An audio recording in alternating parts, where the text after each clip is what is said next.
Hey guys, how's it going? Happy Friday. Hope everyone's doing good today. And I have a friend with me today, and this is Rick Knieper. Hi, everybody. And he's running for county commissioner in Livingston County's 8th district. So for all you Livingston County people, make sure you tell your friends. This is a candidate I definitely endorse. So I'm just adjusting the camera, guys. I'm not used to having guests on here, but tonight I do, and I'm kind of excited about it. So yeah, anyways, Rick's been a friend of mine for a while before he was a candidate. And yeah, I'm supporting his campaign and I endorse, but that's not the only reason he's on here, really, just because we're friends and like to talk about this stuff, period, right? I've been wanting to come on actually with you, so. Cool. And you guys see him in the chat on a regular basis. Your YouTube account's a different name, but yeah, it's Lori Dickin, which is my wife's name, but so yeah, this is Lori Dickin, guys, if you can tell. She's not very feminine, but no. Let's see who's in here tonight. We got Beretta Man, Dororo, A-Dubs. What's happening, guys? We've got Amanda Coble. What's happening, Amanda? Ozark Yeoman. How's it going, man? Edward Kent. What's up? Mark Baxter from the UP. Nice. M.I. Crafter. What's happening, man? Lincoln Tanksley. What's up? He says freedom is oatmeal raisin. I think he's eating cookies. Must be. I'm more of a chocolate chip kind of guy. Yeah. We've got Bish Bash. What's happening? We got Rockford Ordnance. Threaded for my pleasure. BEM Freedom. What's happening, man? BEM Freedom lived in the Howell area for a long time. He's a Livingston County guy in exile, I guess you'd say. Where's he live now? He lives over on the east side, I think, don't you? Oh, God. Poor guy. Not. Where do you live? I don't want to say his real name on here because. Poor guy. Livingston County is still a wonderful place to live. It is. Chuck Kaplan. So I always say hi to everyone, and they keep pouring in here. Waterford area he's in now. Oh, God. I couldn't do it. I couldn't do it, man. We want you to come back to Livingston, man, is all we're saying. Come back to Livingston where we still have some country. We're not putting you down now, dude. We're just saying come on back. That's all. Who else we got? Jeremy Wilson. What's happening, man? He's got Chips Ahoy. Nice. Joshua Tree. What's happening from Muskegon? IROC SS 85. Yeah, he misses Howell. Oscar's in the house. What's happening from Miami, Florida? So Dallas, Fort Worth. Yeah, look at all these guys all over the country. But I need my Michigan guys to come in here because these guys from Texas and Florida, sometimes they try to gang up on us and outnumber us. So let's get all the Michigan people to represent. They can't vote for me either. True. What's up with that? I can't actually vote for you either. No. But I endorse. You know, I guess maybe if you guys get absentee ballots, you can vote for me. Okay, look, guys, if we were Democrats, everybody could vote for him. In fact, all of your deceased, God rest their soul, could also vote for him. But since we're not Democrats, they usually vote Democrat when they're deceased. Yeah, most deceased people, you know. He was a Republican his whole life. Biggest Ronald Reagan fan ever. Voted. As soon as he died, he voted Democrat from that on. Democrat from then on, and there was no turning back, unfortunately. Oh, man. Looks like we got another Waterford guy in the house. Nice. That's what's cool about this. These guys all represent where they're from, and I know for a fact there's people in here who have become good personal friends in real life, and we even have a couple in here. I'm not even kidding. Amanda Coble and Jeremy Wilson. So if you go back, you know, prior to a couple months ago, he lived in Alabama, became a good friend of the channel. Yeah. Now, there's another guy in here who goes by Pillbox Bunker. I'm sure he'll be in here. Him and I became good friends of the channel, right? Yeah, I've heard you talk about him. Yeah. And, you know, Jeremy lost his wife, and we were all praying for her, and Pillbox was literally just like, hey, you know, if you need a shoulder to cry on, just a friend, someone to pray with, whatever, I'm here for you. Jeremy called him, and they became friends, right? Mm-hmm. Now, this is how small of a world it is. Amanda is now his fiance. That's Don Coble's daughter. Pillbox Bunker, his granddaughter, rather. So basically, literally, I'm friends with Jeremy on YouTube. I'm friends with Pillbox on YouTube, right? Yeah. Jeremy and Pillbox become friends. Jeremy's single. His granddaughter's single. And now they're not. Now they're fiancés. Yeah, and they live up here in Michigan. So that's what's so cool about this chat. how much everyone in here is having a good time, and Gotta like it. they become friends with each other, and now they're marrying each other. Hey, if it works, it works. Oh, it's awesome. As soon as he found out she was pro-gun, then he gave her a chance, and then, after the rest that, is history. the rest is history. Heck yeah. All right, real quick here. We're going to get talking about some of the crazy stuff going on around here. Michael Roberts, what's happening? K-Dog. We've got This Is My Busting Face. Scott Gaines. Mark Baxter's here. Cave Dave, of course. What's happening, Dave? How you doing, man? JD West, One Big Happily Family. Yes, sir. Frank Cohen. So, yeah. How many of you guys saw my video from last night? I put it out earlier today. I literally filmed it like late at night after the rally was done with the chief of police, the former chief from Lowell, Michigan. And if you guys remember, I said my friend Rick Knieper, that's him right here. That's me. He comes up to me. He's like, hey, dude, get over here. What's going on? He's like, this is the chief himself. I'm like, who? Him? Geez, I've been talking about him, right? And yeah, it was pretty cool to meet him. And Rick was actually my camera guy because my camera girl, she was with me all night and bailed on me right during my key interview. So Rick was... So I ended up being the cameraman. Yeah. But we were hanging out with him beforehand, and I don't know, man. He seemed like just a regular guy to me, didn't he, you? Yeah. You know what drew me to him was I'm a retired policeman, and I was wearing my gun belt, and I figured I'd be the only guy in the crowd wearing a gun belt, and here this other guy is wearing his gun belt. And I'm like, hey, I thought I'd be the only one. He goes, I noticed yours too. Yeah. I go, well, I'm wearing it because I'm a retired policeman. He goes, well, I'm kind of a retired policeman. And then he told me who he was. I'm like, I know who you are. Yeah. And I'm like, you got to meet this guy over here. And, I started introducing him to a few people, and you were one of them. So, yeah, and we introduced, and from what I've been told, the chief likes the channel already. He's real happy for all of the comments. He sent me a text message, guys, just so you know, all of you who offered words of encouragement, words blasting the local politicians and Lowell, all of that stuff, you guys really left some nice comments on that video I put out. And he did text me and told me to thank everybody for the support, both from Livingston County and across the whole country that came into that video. Him and his wife sat down and watched the video, and it did offer them some encouragement. So just wanted to pass that on to you guys and let you guys know. Thanks, JD. He said it was a good video. Keep up the great work, Kenny says. Thank you. I appreciate it, man. Jeremy Wilson says, I hate that. Bucula, I just skipped on me here. It skips by fast. And praying for his family. Yep. And they literally, guys, like, I'm not joking. Like, we were talking to him candidly off camera before the interview. And you guys know how I do interviews. It's not really an interview as much as just talking to people, right? But I assure you, even off camera, we heard the same things. Like, basically, we'll play nice with you if you'll just resign, but you better resign or we're going to fire you anyways, right? Yeah. And then what a bunch of garbage, Yeah, and I'm going somewhere with this, guys. Free speech. Yeah, free speech. And here's the thing. Just resign and we'll take care of you. Make sure you get all your vacation and stuff, because keep in mind, this guy has a family. He has bills just like all of you and I do. Mm-hmm. And small town, but we're going to fire you anyway. So it's kind of one of those things like, look, you don't have to go home, but you can't stay here. We can do this a nice way or bounce you out on your head. Didn't give him a chance to get an attorney at that point. You know what he did? I'm sure he wishes he didn't now, and I don't blame the man. He kind of tried to play nice with the other side.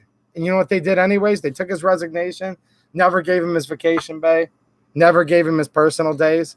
Did he say, I don't know if he actually resigned or not, did he? I'm not sure on that. He technically did. He technically resigned, but he felt that he resigned under duress without having a chance to get legal counsel. So that's going to be, I think, part of the litigation. Yeah. Can't say a whole lot more than that publicly, but see what happens. But but what they did to him was just wrong. I mean, he didn't do anything wrong at all. He used his free speech just to say that, this is the law of the land, and I'm duty bound to uphold my oath. He upheld his oath. He upheld his oath, and he got basically fired for it. It was ridiculous. And it's not only just a slippery slope, which I've talked about in my video, but I want to pose something else to you guys just to think about, food for thought here. And I think you guys are probably ahead of the curve on this, but it's really something we should think about. When someone who's your enemy and is not your friend, when they say, we want to compromise with you, and if you just capitulate to us a little bit, we'll leave you alone. Have you ever found that to actually be true? Yeah, all they want is more. After that, they want more. All they want is more every time. And I actually, on this stream for you old-time viewers here, you'll remember when I did it. I read If You Give a Mouse a Cookie. It's a children's book. And it actually has a lot to do with this. It's crazy. Anytime you give in to the left, you're just giving up because they take more. They just, I don't know. They're never happy with what you give them, and they always want more. They always want more. And That's then crazy. And then so many people in here, of course, the left, they're our enemies. They want to literally take all of our guns. But even half the Republicans aren't up to snuff because all they do is just want to play defense. Well, that's because half of them run as a Republican when they're really not. They're just trying to get elected in their district. Yep. That is how that works, actually. That's the problem, And you know what I've noticed too? What about you?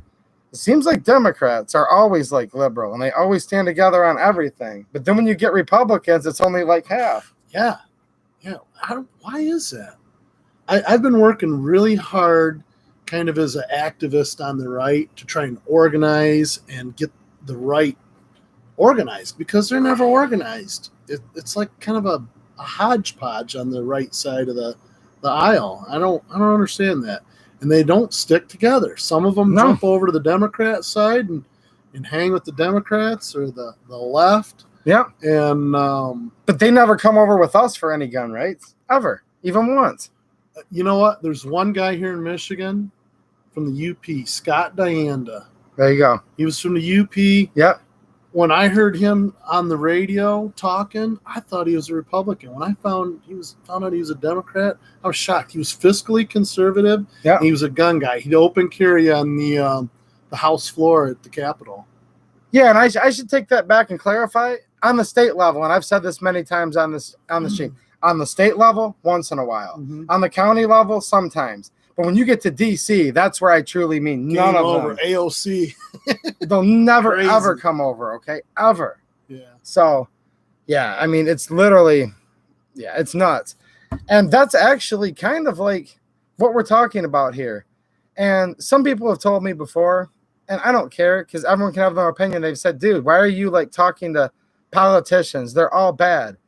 Actually, you know why they're all bad? Or most of them are bad? Because here's what happens. We have grassroots. We have people like Rick who's been supporting grassroots candidates way longer than you've been a candidate, right? Absolutely. And then when he just said, you know what? I'm going to try to put my hat in the ring and get in just because if there's nobody that's going to cut it, I may as well do it myself. Is that kind of? Well, my commissioner passed away. So in your case, yep. Yep. And I waited probably like a week and a half before I went and registered for the position, and filed my affidavit of identity, and I went and did that. And next thing I know, two other people jump out of the woodworks to file for the position. So now I have a primary challenge. So. And you weren't quite sure that they would represent in a conservative, fiscally conservative, pro-2A way. You weren't sure they could represent the people as well as you, right? I've been to most of the Republican events around the county here. I've been involved as a precinct delegate, gone to state convention. Mm-hmm. I've never seen either of those two people at anything Republican. So how Republican are they? Yep. And this is what grassroots actually is. So this is where I'm offering you guys encouragement right now, because you have county commissioners right now that are on the ballot for primaries everywhere you guys live too, okay? So especially for Livingston County, Michigan, guys, but I still think this message is perfect for everybody.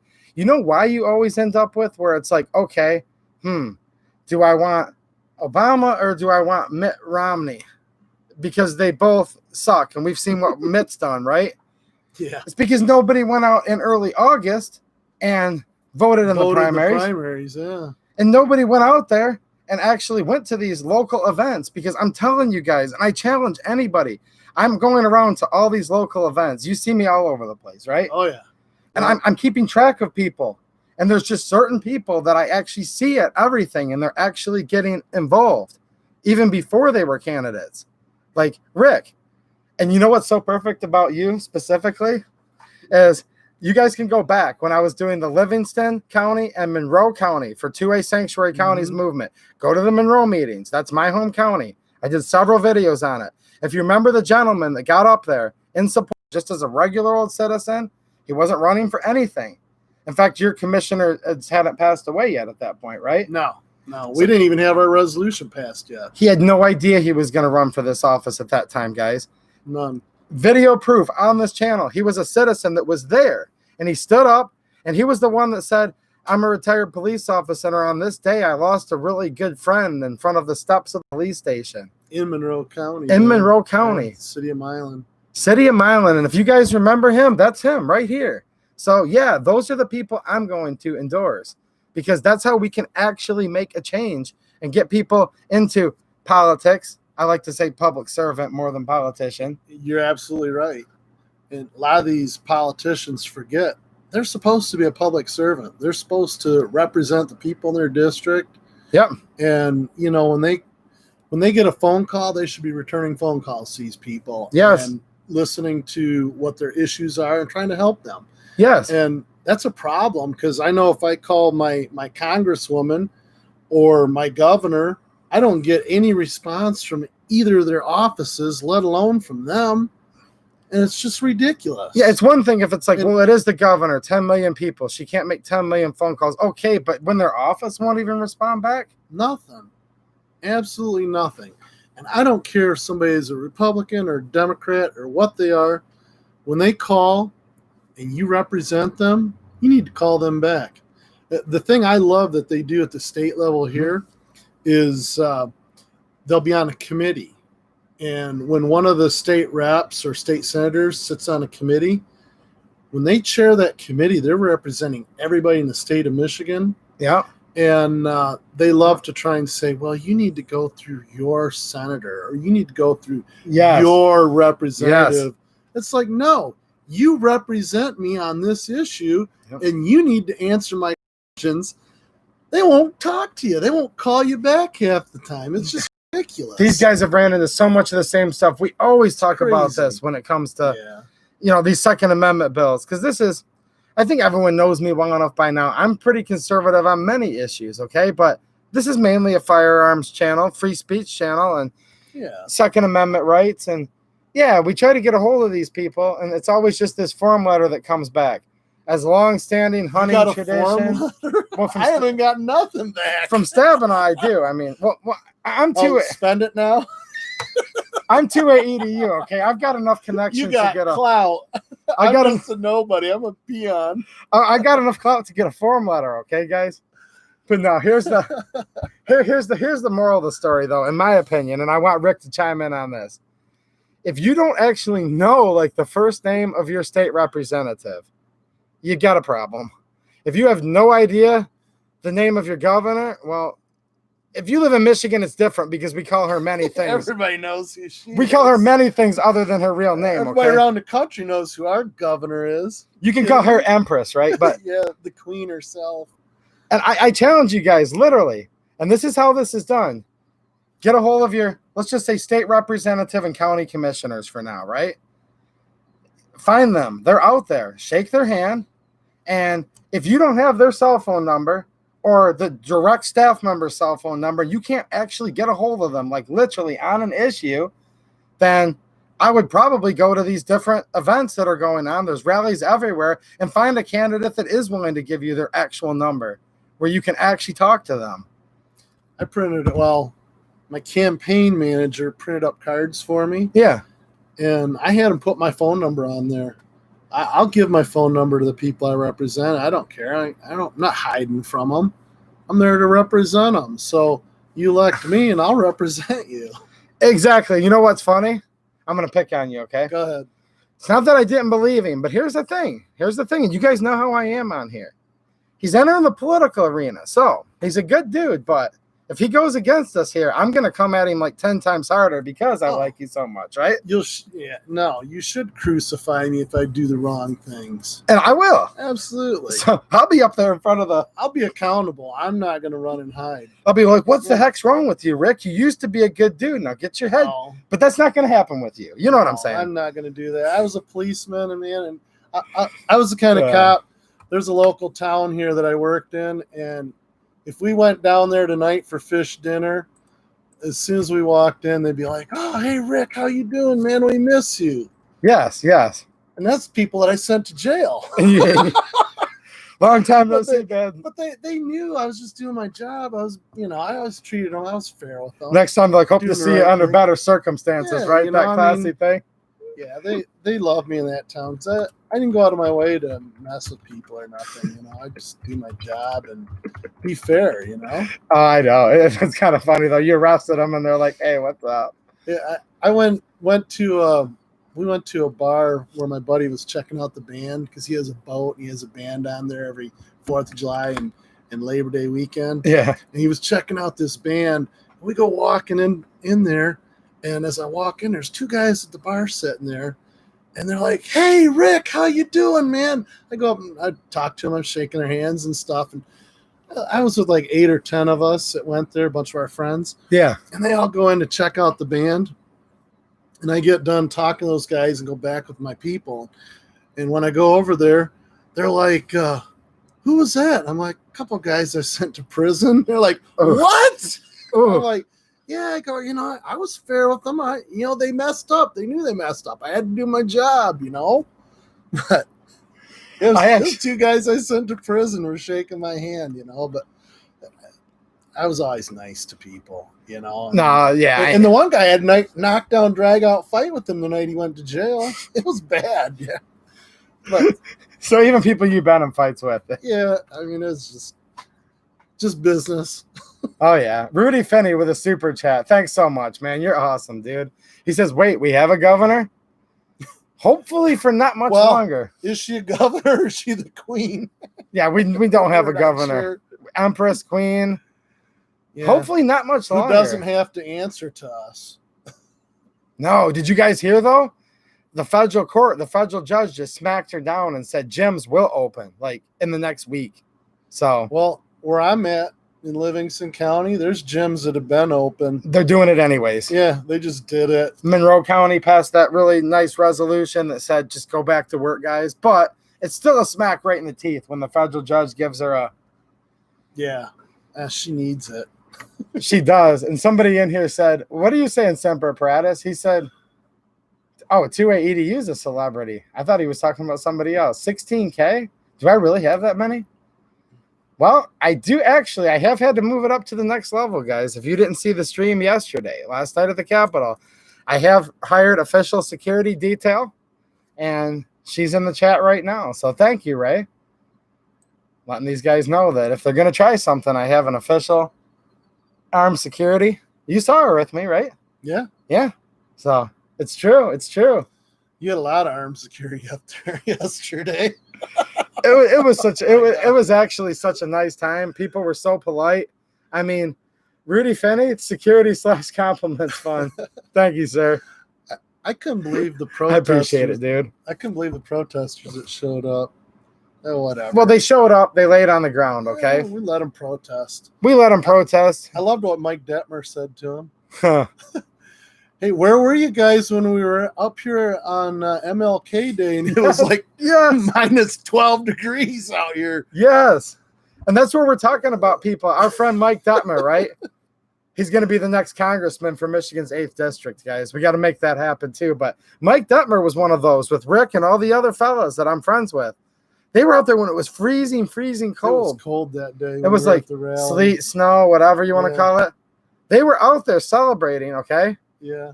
Martin Luther King judged people on the content of their character, right? Not the color of their skin. And then Black Lives Matter comes when it's like 75 and sunny. Yeah. And they're there to protest. They're fair weather protesters. Yeah. Where you had conservative Republican candidates that in this case so happened to be white with these particular ones, but Many blacks and all colors at the rally yesterday, by the way, on our side, just to let you guys know. Yeah. Nice looking people. Look, I didn't even really count like what color anyone was, but I'll tell you what, it was not a good mix. It was a good mix. It was a good mix. Yeah. Yeah. But the thing is, though, is they weren't there when it actually, like, they just literally come out when it's trendy, when it's a fashion statement. And although we respect their First Amendment, and we were actually there armed to protect it, because I don't know what you think about this, but what happens is when they go from these protests, and then it turns into a riot and everything goes on fire, isn't that riot actually killing their free speech in and of itself? Well, not in this state. People that actually speak. That. Yeah, but hey, if we go and rally at the Capitol and we have guns, we're bad people. But we're not. We're not going to destroy downtown Lansing with your protest or your rally or whatever it is. You're not spreading coronavirus, and you're not bad people.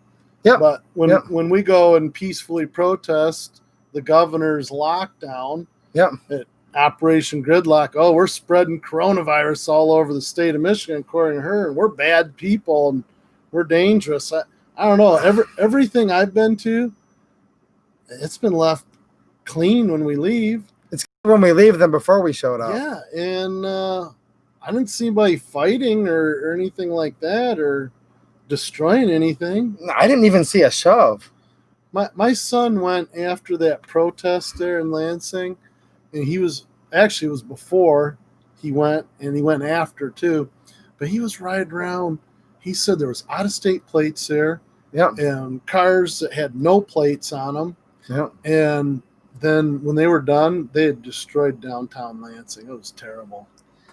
And then here's the thing yesterday. He was really bummed out about that. Yes, and not only Rick, but some of you all in the chat were there.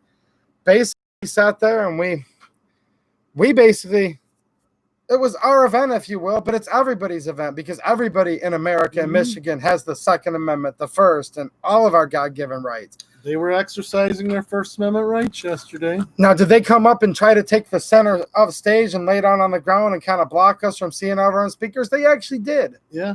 And don't mince my words, anybody here. I'm not disavowing what they did in one sense because that is their right. But I thought it was rather rude because it was disrespectful what they did to us, and they were trying to provoke us into a fight. But it made a few people really mad and upset and irritated. But it's like you got to understand that they're just trying to provoke us into an argument and a fight to show that we're bad people there. But they didn't get a fight, and we stood there. And the militia members, when they started their little march through, I saw them with their weapons in the low, ready, safe position, booger hook out of the trigger guard, right? Hook. Oh, yeah. They escorted the march, and they actually provided security for the marchers who so rudely took over a big area right in front of the stage. Yeah. Now, it wasn't rude that they were representing their First Amendment rights. You know what I'm saying? No. That wasn't what was rude. But here's how this works. It's the people's capital. It's for everybody.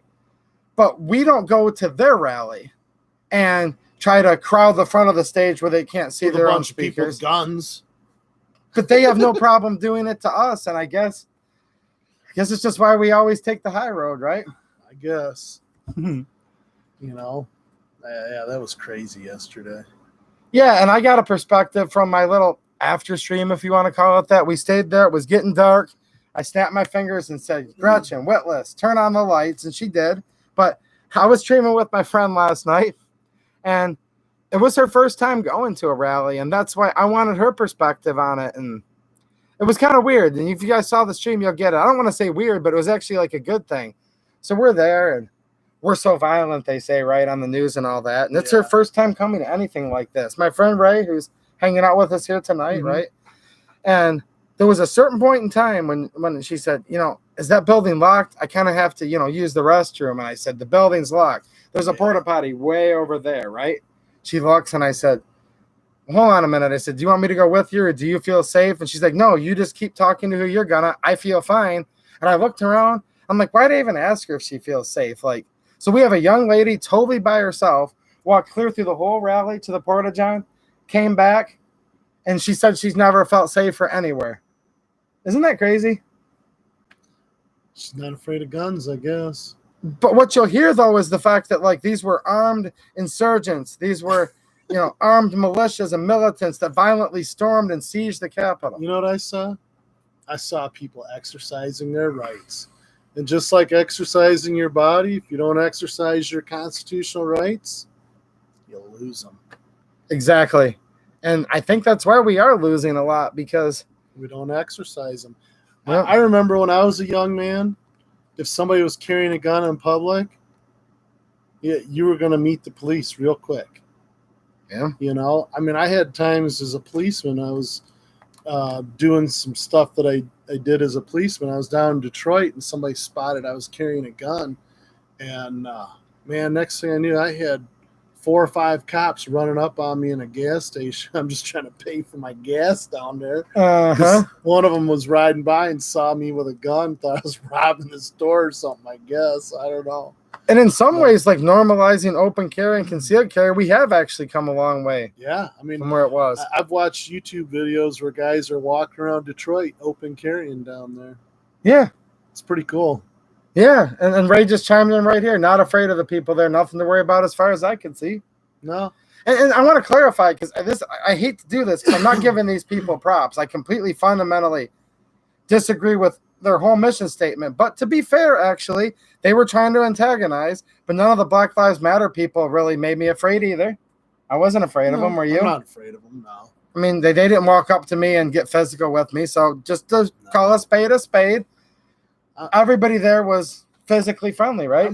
Yeah, and I'm really not afraid of nothing anyhow, Well, I'm not either, I've been through a lot in my police career, and yes, I'm not afraid at all. What's Roy Ayers saying here? Roy Ayers, 276. Why does 280 need protecting? I don't know. Ask all of those questions actually have to go through my what's the police guy's name that only deals with the media? Is it the PO or usually it's like a spokesperson. In a police department, you mean? Yeah. Usually like their media relations person or spokesperson. Okay, so a lot of times it's like a sergeant or a command officer. Okay, so Sergeant Ray, she's my spokesperson. So any security related questions have to go through her. Because here's the thing, guys. I told you, all these politicians, right? Public servants that I'm going to get behind, they need to be transparent because they're elected officials. I'm not elected. So me, you have to get through my security first. I'm not accessible. So there you guys go. You're not a public official, right? You Right. don't have to be accessible. No, I don't have to be accessible. I can put that brick wall, that ironclad curtain of Ray in between me and all of them, and they're just going to have to deal with that. Ironclad curtain. Eh? Yes. Not the iron curtain. You're gonna get a sickle and a star? No, not the iron curtain. I meant ironclad as in. You know I had to tease you there. Okay, impenetrable wall that is Ray. Okay. No, not this, not the. Not that. Not the actual iron curtain, guys. I was using ironclad in the pejorative sense, not this. This is the actual first currency. Yeah, that's of the Soviet Union. Pretty worthless, isn't it? It's worthless, yeah. It was basically worthless from the beginning, to be honest. Let's see here. Sometimes I try to see with these guys. Is there anybody in here that's wondering what it's like to get into local politics? Are there any of you guys that are wondering, like, how do I actually vet these guys? How do I get involved if I don't think anybody can stand up for the 2A but myself? If any of you guys are wondering that, wherever you're at, I may have an answer, but Rick will probably be able to help you with that too. You know what, Micah? A lot of people just get busy trying to work and pay their bills. Yeah. And trying to save money to go on vacation and Sure. pay their bills and stay afloat, that they don't pay attention to what the politicians are doing. I don't think they do. And that's when we end up with what we got now, a mess. Your average person, yeah. I'm guilty of it. I did that for years. I'm as guilty as anybody of everything. I totally hear you, man. Guilty of that. A lot of these guys, though, are a little bit more motivated than most, though. So I'm just wondering if anybody's wondering, like, I mean, here's the thing. When you talk to these good people, this is like the top 1%. These are the people that actually go out and do things. You know what I mean? Yeah. Well, these are probably more of our 3% people. Yeah, 3%, if not even Patriots. Yeah, if not even 1%. Yeah, Vanessa Kitty, semi-retired. I pay attention. Exactly. And she's saying her local politics are interesting. And I know Vanessa, I don't know if she was ever a policewoman after, but I know she did serve our country in the service before that. Yeah, I'm just tired of digging in my wallet to give these politicians money, man. They're extorting us. Yeah, we need to keep the county I live in has the lowest tax rate out of all 83 counties in Michigan, Livingston. Yeah, they do. Yeah, I want to keep it that way because we pay way too many taxes in this state. It's ridiculous. That's one of the biggest things you talk about too, because we'll always talk about guns a little bit, and then you'll say, "Look at this guy running. Did you hear what he wants to do with our taxes?" And he wants to use our taxes to take our guns away. Yeah, isn't that ironic? Crazy. Isn't that ironic? Yeah. Certain guns you pay a tax stamp for, and they use that money to take your guns away. And then they want to levy more property taxes. All these different, everything you could think of. Or they want to give it to the schools. So schools need more money. Yeah, because George Soros isn't giving them enough. Yeah, well, they want to buy something that they can take to the scrapyard and throw away. Yeah, Cave Dave would like to know, he's saying here. And I think some people just don't comment. And I maybe if you guys are just thinking about it, whatever, what does it take actually if you just go from being a concerned citizen that's kind of like everything sucks, now I want to try to do something about it? Where do you start getting involved? What I did, and I should have done it years ago, because Bob Bazat actually invited me to come to some Republican Party meetings, God, probably 15, 20 years ago. And I never went. And I started going to the Republican Party meetings because they're the party that's pretty much in charge in Livingston County. Sure. And I started going, and I'd talked to my local township supervisor, asked him about becoming a precinct delegate because my buddy did that. I had no idea prior to him doing it what it was. Yeah. And my township supervisor, he kind of blew me off and told me, "Oh, there's plenty of delegates. You don't need to and get involved, And then I find out through the Republican Party that he doesn't even go to the freaking meetings. So he's not even going. Yeah. He's not even involved. So he doesn't even know. And so I went ahead and I filed my affidavit of identity to become a precinct delegate. When I saw them on the ballot, as recent as probably 5-6 years ago, I thought those were like poll workers, people that run the polls. But a precinct delegate actually, they represent the people in the community they live, the voting precinct they live in. It's the lowest level of a state office that you can hold as precinct delegate. It's unpaid in Michigan. Yep. And you go to county convention, and at county convention, a lot of times you vote for other precinct delegates to go to state convention. But at state convention, that's where they decide who is going to be on the ballot for attorney general and secretary of state. Yep. And for the Michigan Supreme Court justices. Yep. And they decide those primaries, I guess you might call them, the primary. So that's how those people magically appear. So I guess there are a few guys that have actually chimed in and said, Rudy Fenney says that's exactly what I'm wondering. How do we get ourselves in the public eye? Apply for running. So that's kind of the ground floor, maybe. Yeah, I mean, that's a good way to get a good start and kind of get a feel for what's going on, and just get involved by going to, whether you're Republican or Democrat. Yeah.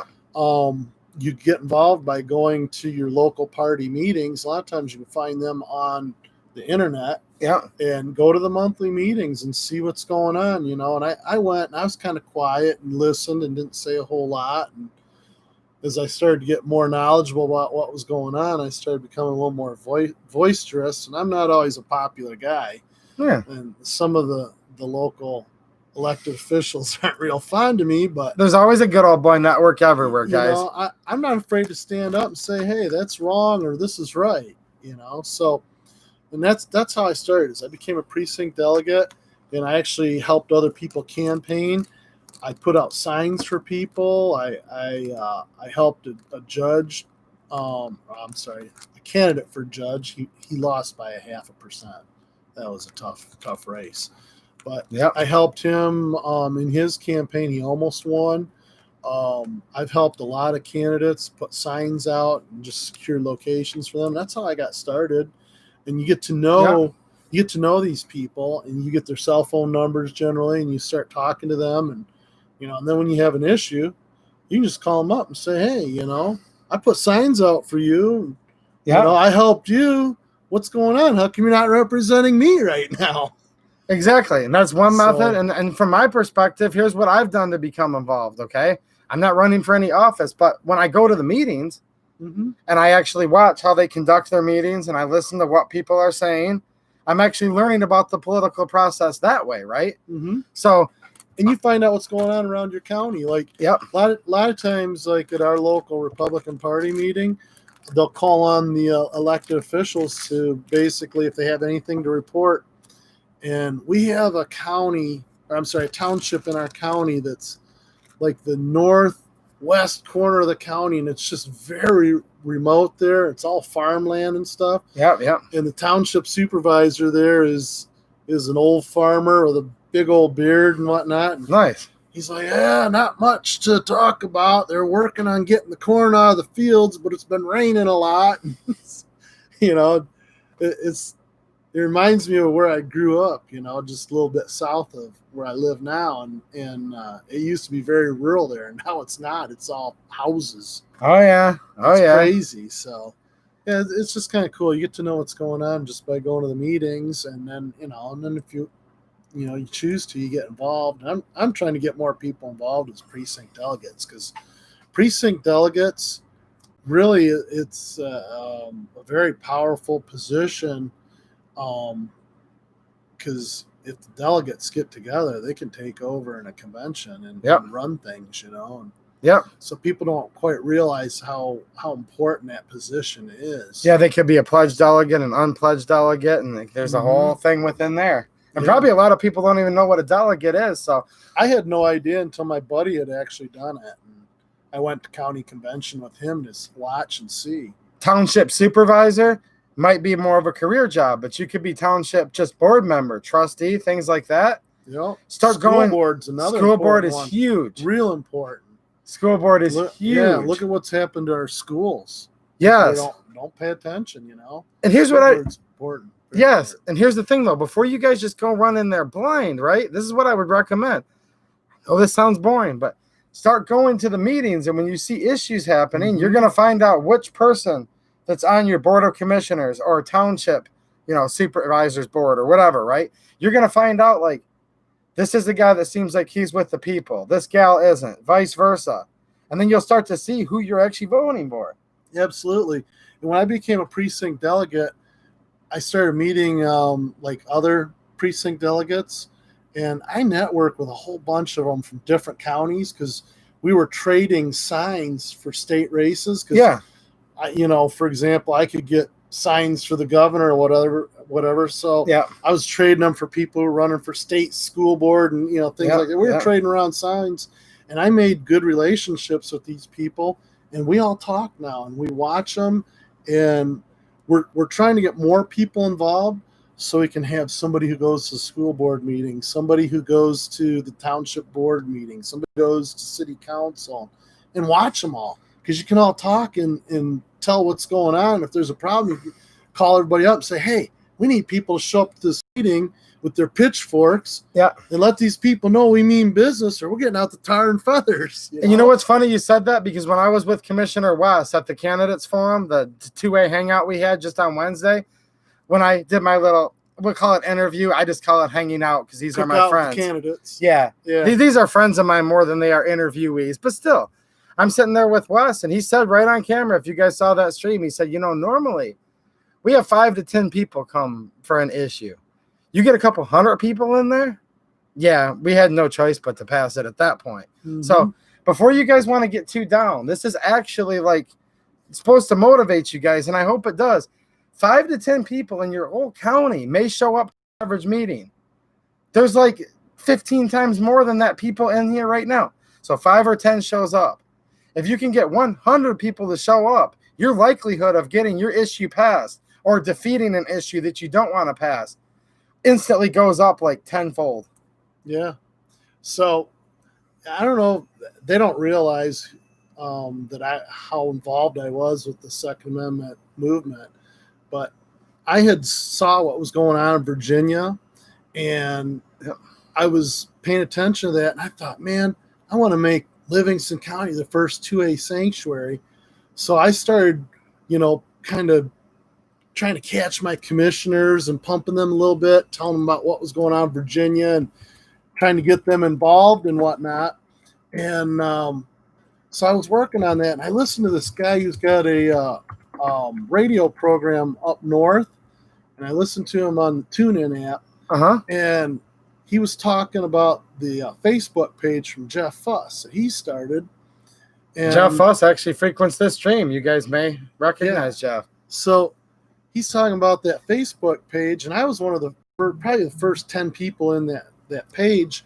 And he's talking about how they're going to make all these Second Amendment sanctuaries through the state of Michigan. Well, his show is interactive through texting. So I'm texting in. I'm like, Randy, man, I'm trying to make Livingston County the first one, and da-da-da-da-da. So I'm texting into him, and he texted me back. He's like, I'll call you after the show. And he called me back and asked me what I've been doing. I told him I actually had Culpeper County, Virginia's resolution. Yeah. And I wanted, what I wanted to do and what I was working on doing. Yeah. He goes, well, we're having a conference call. You need to be in that 7:00 or whatever it was. And I ended up, I'm now one of the founding fathers for the movement when that was going on, when we first started. So and you guys listening? This is what you can do. One of 4 people in the state of Michigan that put together our 2A sanctuary counties. And so far we have 28 counties passed. One of them passed while coronavirus has shut down all the meetings. Yeah, because there was a county that was working on it. I did hear about that. They went ahead and passed it. So we have 28 now. And once everybody's done with Cootie 19, and they start having some real meetings again, my guys and I are going to get back at it. I met some awesome guys that helped me a lot to organize people and get people to go to the county commission meeting, and we packed that room. Well, speaking of which, I just saw one in here a minute ago. Free Bird Farm. We know him in real life. Who's Free Bird Farm? Oh! I don't know if he goes by his real name on here or not, but that's. Yeah. So, but we're working. Before Cootie virus, we were working with other counties to get get them on board and get them going. So, look at all this they're saying here. 2A EDU for president. 2A EDU should be on Rick's campaign and on staff after he gets voted in. All right. Rudy Finney from Midland County. He said he's thanking us both, and he definitely feels like we need better officials in Midland. So, county commissioner in my county is only a part-time job. So, unfortunately, I don't get any paid staff. The county commissioners in my county share one secretary. So I need to get Mike Detmer on here if I want to become a. There you go. You need to bring Mike on the channel if you want to be a staffer. And then you can go to DC and be in the real swamp. No, I've got my personal. I've got Ray, and I've got that beautiful llama that's behind you there. So I'm good. Yeah. Isn't that Gunny? Let's call him Gunny. Yeah. Lamy. Gunny Lamy. Yeah. They are asking a couple people, and I don't know. I know Amanda's local. How to get a Rick Knieper T-shirt. She's wondering. And Mark, where do you live, Mark? Are you in the area here? They're wondering how to get. I'm just basically giving them away to people so that they can wear them around, and I can get some advertising. I guess the next event that I talk about. Yeah. The next event when I say come meet up with us, and right? I don't know. Unless they want to come to Lowell and support the police chief tomorrow, I'll bring my shirts with me. I'll give them one. We'll talk about that in just a minute. Are they from Livingston County? I know a couple of these people that are saying this. Josh Benware, what's up, man? How you doing? Free Bird, of course. Yeah, Kung Flu. The one that said that over the comm earlier. That's who that is. Yeah. Yeah. You know him. He's been right by your side since the beginning. Yeah. Let's see here. These guys are wanting to know. Yeah, so in my video I put out earlier today, Lowell, Michigan, there's going to be a march, a rally, and it's for a couple hours. Is it 10 till noon. 10 till noon tomorrow? Yep. I'm going to go. Yep. And if you want to decide, I'm going. You're going to go. Okay. He's Yep. going to go. And I think as many of you that can go should. Now, I've been to 3 things this week. I cannot go tomorrow, guys. I just can't. I'm so far behind on work, but I want to, and I hope that some of you guys will come because it's such a slippery slope what's going to happen here. We're literally going to get to the point where this is what's going on. So everyone listen here because it's like it's messed up, but this is true. If you follow your oath and people's God-given rights and you follow the Constitution, you get fired. Which, what does that leave? They're only going to want people in office that are, chiefs of police, just cops in general, that will break their oath and that will take away your God-given rights every last time. Germany all over. Yeah. History's repeating itself. It's crazy. It's literally repeating itself. Mhm. Like in the book 1984, like how many fingers am I holding up? He's holding up 3, but he convinces him it's 4. He kind of convinces him it's 4, but at the same time, it's basically like, I'm just tired of dealing with the crap. I'll just agree, right? It's crazy. So they're literally trying to, yeah. yes. So do you want somebody to say that? Do you want somebody to take this oath? A regulated militia being necessary to the security of a free state, the right of the people to keep and bear arms shall not be infringed or shall be infringed, because they fire you now for saying shall not be infringed. So that must make me imply that they want someone that says shall be infringed. And that's what's going to become the precedent and the slippery slope. If this chief just gets fired and they totally get let off the hook. Without the Second Amendment, the rest of the Constitution is a waste of time. It's useless. It's all gone. And even Chairman Mao himself knew that because he has that famous quote of saying all political power comes from the barrel of a gun. Yep. And this is supposed to be stark warnings to us, right? Like 1984 is supposed to be a warning. But now it's like it's their owner's manual. People need to wake up and realize that when our country was formed and our founding fathers put together the Constitution, we were supposed to be armed in the same fashion and manner or better than our government. Yep. And through the years, they've slowly taken a little bit away. The right give up a little bit just to compromise and just a little bit more to compromise. Yep. And hell, man, I wish I was in the roaring 20s because we could have fully automatic weapons. You know how fun that would be? Shipped right to your house from the Sears catalog, by the way. Yeah. And that's why you never compromise. Never, ever Crazy. Compromise. Never compromise your God-given rights. Because let me tell you what, anybody, and I'm going to say anybody, whether it's a government person, whether it's even friends of yours, if they want you to compromise your core fundamental beliefs. Now, I'm not talking compromise like you and the wife are going out on movie night. She wants to see this movie. You want to see that movie. Yeah, compromise on that, okay? Especially with your wife. Yes. So compromise on stuff that really isn't going to make or break your life. Always give the wife her way on that stuff. But when it comes to your core fundamental God-given rights, anybody who would ever ask you to compromise those is not your friend, first of all. And they're not worthy of you actually debating with them or compromising with them. And I'm tired of people framing it that to be a nice guy and to be a reasonable person, you have to compromise. No, actually, for someone to ask you to compromise your God-given rights, stuff they didn't give you, that person's a tyrant. They're not worthy of compromising with, and they're not your friend, and they hate you. And when people hate you, they're trying to destroy you. So just because you give them like one little ounce and think that will appease them, no, it won't appease them. Try giving a little ounce of red meat to a hungry lion.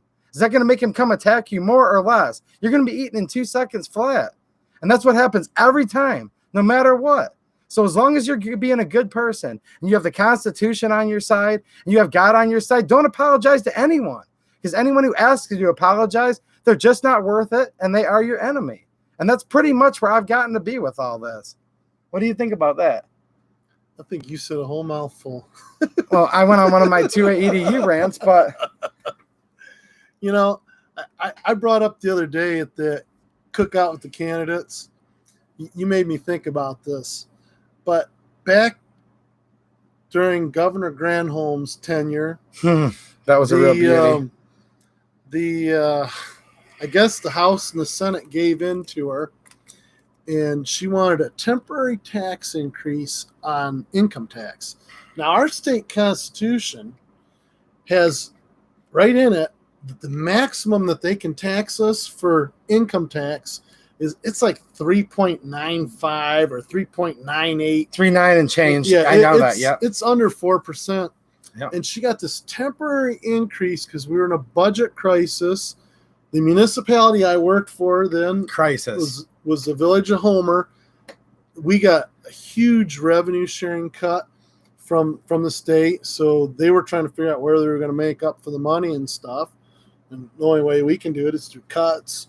Yep. And so they raised it to 4.25%. Now, this is a temporary tax.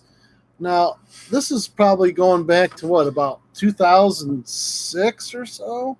Yeah, Jenny from the block. She was. Yeah, it's been a while. I'm going to guess it was probably around 05, 06 when they did that. We still pay that tax. Why? It's never gone away. Why? Because they capitulated, they compromised, and guess what? Never going to get it back. We ain't going back. And it's unconstitutional. It's against our state constitution. Yeah. They violated their oath of office by allowing that to happen. Each and every one of them, our state reps and our state senators. Yeah. They gave in a little bit to the left, and look at it. Yep. Yep. I hate to say it, but it's probably permanent and forever. It appears that way because it's been going on for over a decade. It's crazy. Yeah. And then you know what? Then now our liberal governor now wants to raise taxes even further. So it goes back to what I was saying earlier. Got to make up for the shutdown and all the taxes they haven't collected. Never let a good crisis go to waste. And if you don't have a crisis, make a crisis just so you can't let that go to waste. Exactly. And then in the end, like this guy was saying here, good folk do not want to disarm you or interfere with your private property. No. When's the last time you were like trying to like go and rummage into someone's garage or car or house and take something from them? I would have probably gotten shot. Yeah. I mean, yeah. The last time he did it's probably the last time I did it, which is like never, right? So my dad's garage, and I got a whooping. Well, I mean, that's, yeah, your dad's garage, but this isn't a lot different than that, though. It really isn't. When people are taking something from you that they didn't buy for you, they didn't give you, right? And they take it from you. They think they're Robin Hood. Yeah, take from me because I'm rich. Yeah. Like you're rich. Yeah. We're all so rich, they want to take stuff from us. They basically rob from us with a gun because, trust me, if you don't pay your tax bill long enough, people with guns will come, right? I live in 1,000 square foot house. You know I'm what? rich. I do too, but I think mine's like 90 or something. Yeah, I'm like 1,050. Yeah. Well, you're the big politician, the delegate. Yeah, I'm the big. You're the precinct delegate. So if you guys want to get your house bigger than 2 EDUs by 50 square foot, become a precinct delegate. But you have to. I paid for it on a policeman's salary. I couldn't afford much. Oh, come on. The cops are all millionaires. I worked in the small towns, man. I don't have a big fat pension and all kinds. I didn't make all kinds of money. Okay, so if you want to live in the McMansion, become a cop and a delegate. But if you want your own private security detail, then you have to have your own YouTube channel. So it's just pluses and minuses. We're so rich. I know. They think we should pay more tax. We are rich, though, if you look. There's a lot of good people that hang out around here. Yeah, I'm very rich with friends. I have a lot of great friends. And I'll tell you what, man, the Second Amendment movement, I made some awesome friends. Me too. We've got a bunch of patriots. It's incredible. Oh, and for sure. Guys who come out of the woodworks to help you in the event that something happens. And I got to give a shout out real quick to let me see if I can do this. Oh, hold on a second here. I'm trying to just hold on, guys. I'm trying to show you a picture and give a shout out to a very special little girl here. Hi, baby. I love you. She said that she likes the shirts. Cool. Thank you. And she's eating her polar bear right now. Unfortunately, I don't have one small enough for her. I'd give her one. Dang it. She would need like the. I could give you a medium and she could sleep in it probably. Yeah, she could wear it as a dress. Yeah. See, we got people of all ages that are wanting to stand with the movement. What are these guys saying?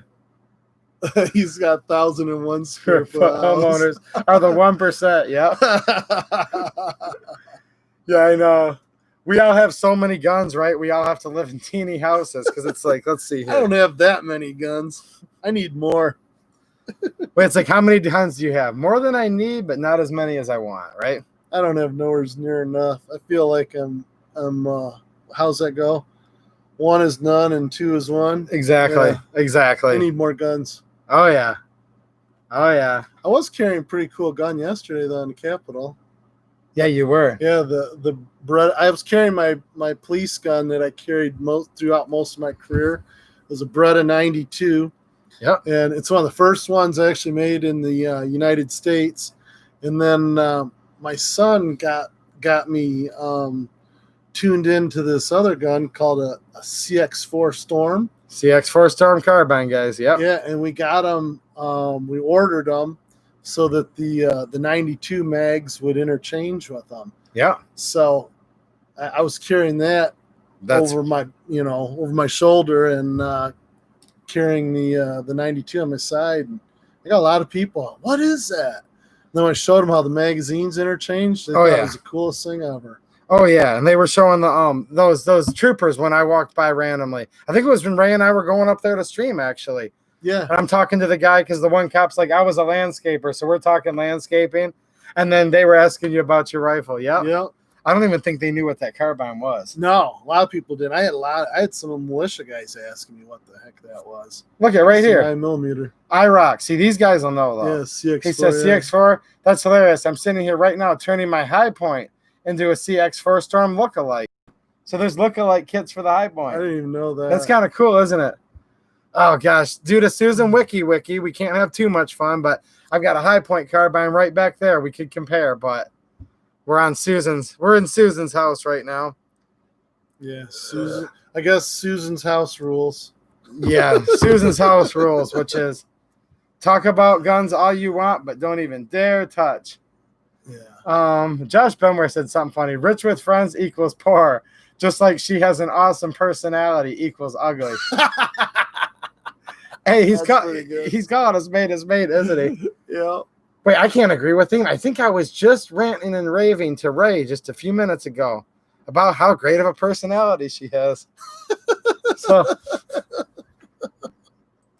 I just thought Josh was funny. I didn't agree with him. That is funny. Now, my wife has a terrible personality, which proves how hot she is. So, I mean, we can play it both ways, right? You know what? My wife's good looking. I don't know why she's with me, but she's got an awesome personality. People love her. See, so we have to make sure we don't. Well, these guys are getting us in a trap here. Is that what it is? Well, no, they know my wife watches, so. Yeah. You'll probably be scot-free, right? I'm scot-free. My wife's camping this weekend with our friends, so I don't like sleeping in tents. I don't either. Nah. God, you wake up in the morning, everything feels wet inside. I hate that. Yeah. Camping in Michigan, man. It'd be almost as hot as it is in this shop right now. Yeah, she's up north. It's probably cooler there. Oh, I'm sure it is. Yeah. Yeah, Vanessa Kitty says every right is being restricted when no right should ever be restricted. Just like them protesters when we let them protest. Yeah, and I'm fine with them protesting. I don't want anyone to get me the wrong way. I just thought it was rude, quite frankly, how they happened to go center stage in front of the stage, you know? Yeah, they were trying to get us to argue with them and provoke us into a fight. It's fine. Whatever. Oh, Mark, thank you for reminding me of that. Mark helped support the channel by using my Amazon affiliate link. It doesn't cost you guys anything. He bought a 100-pack of desiccant for $7. If you click through my link, you can just use Amazon like you always do. It does not raise your price, and I get a small percentage to help the channel. So thanks for reminding everyone, man.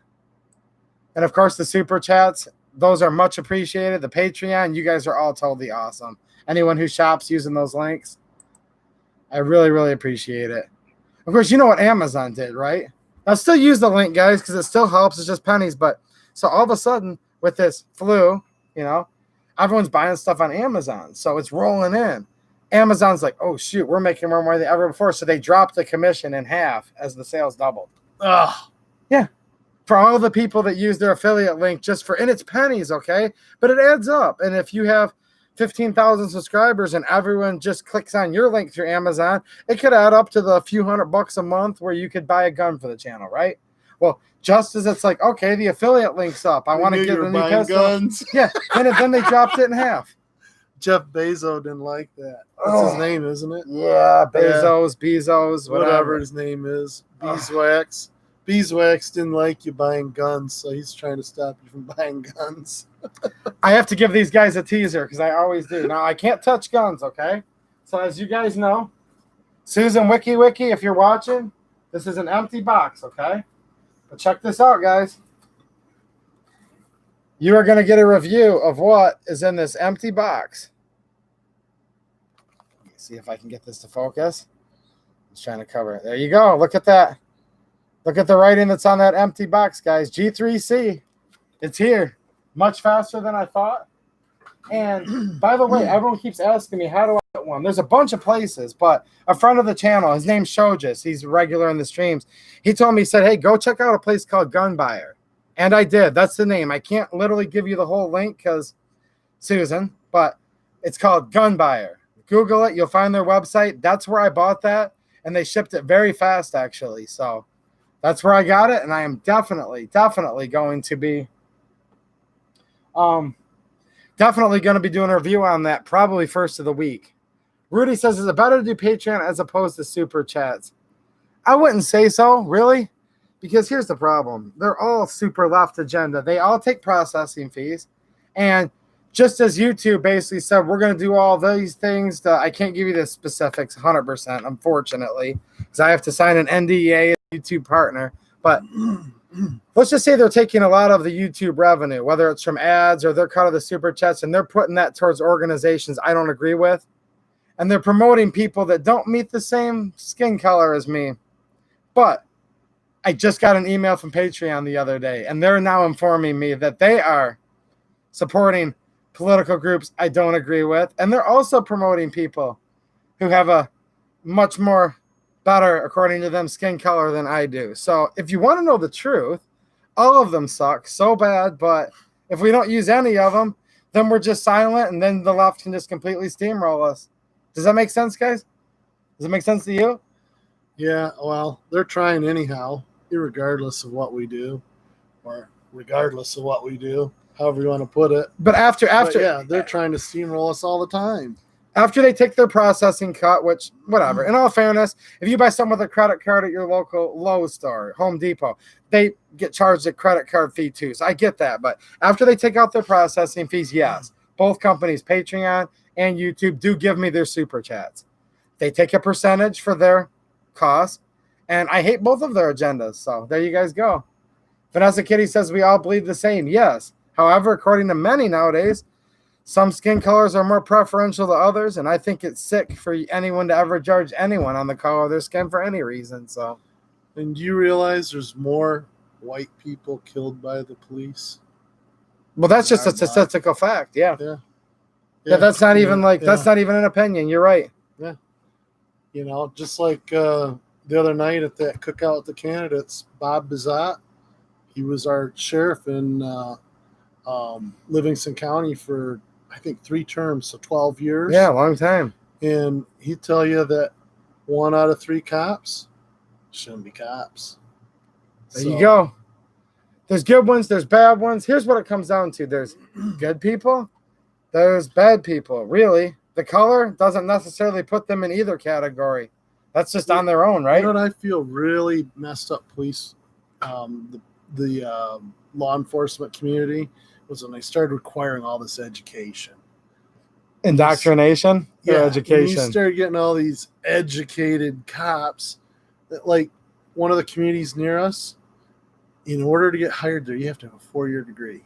So when you hire everybody who has a 4-year degree, you got a whole department of people that all want to be command officers and they want to be the chief. You get a bunch of backstabbing and people, you know, it's just a bad environment when you do that. You know, and I come from the old school days where you didn't have to have anything but a high school education. And but you shouldn't need. Here's the thing that's crazy. In my opinion, by the time you reach the 5th grade, you can understand the whole Constitution and the Bill of Rights because it was written so simple and so powerful. You don't need a college degree to understand God-given rights, liberties, protecting and serving, oath of office. To me, it's more like 4 years of indoctrination than it is truly, especially now, especially nowadays, right? With how left a lot of the education's a joke. I mean, I drive a school bus now. You should talk to these kids, man. It's scary. It was scary. Josh Benware with the super chat. Thanks a lot, man. You'll always be my bodyguard. And then he gives me the heart. Thanks, man. I love you too. That's nice. I don't know. Somebody earlier was taking a knock. I don't know if it was him or someone else that was asking me what my armed security carries, and they were taking a. I can't remember who that was. Somebody said something. I think they were questioning how tough my security guard is, but I don't know for sure. How about your security guard carries a big gun? No, they said something like, is she carrying flowers and rainbows or something? It was something. I get it. I mean, that's how these guys are. And sunshine. So, yeah, I think it was that sunshine and rainbows, maybe. Don't forget the unicorns and fairy dust. Yeah, I know. That's what I had. The little girl that said she liked the shirt, she's holding their unicorn and polar bear. And I had a little girl on the school bus. She told me that she was talking about how a lot of the girls that were in the volleyball, because she played volleyball, were going to be disappointed when they got to high school because they weren't going to make the team because her mom was the high school coach. Yeah. And she goes, yep, they'll find out the whole world's not unicorns, fairy dust, and puppy dogs. Unless you're 8th, then it is. And she's like, I don't know, she's like 5th or 6th grade. I was cracking up, man. It was A-dubs. He says it was me, Sunshine and Kittens. So she's using Sunshine and Kittens. Same thing, Sunshine and Kittens. And then Shojas, thank you, sir. He is the one too, guys, that let me know. He's like, dude, you can get a G3C right here. And I bought it, and it was the first time dealing with that company. They're called Gun Buyer. They didn't send me the gun. I paid full price. Shojas right here can tell you I didn't even know about them, but I do want to give them a shout out because I had a pleasant experience, and I'm really geeked because these guys I've done so many tourist videos. A lot of people know me as the kind of a tourist channel, and there you guys go. This is an empty box.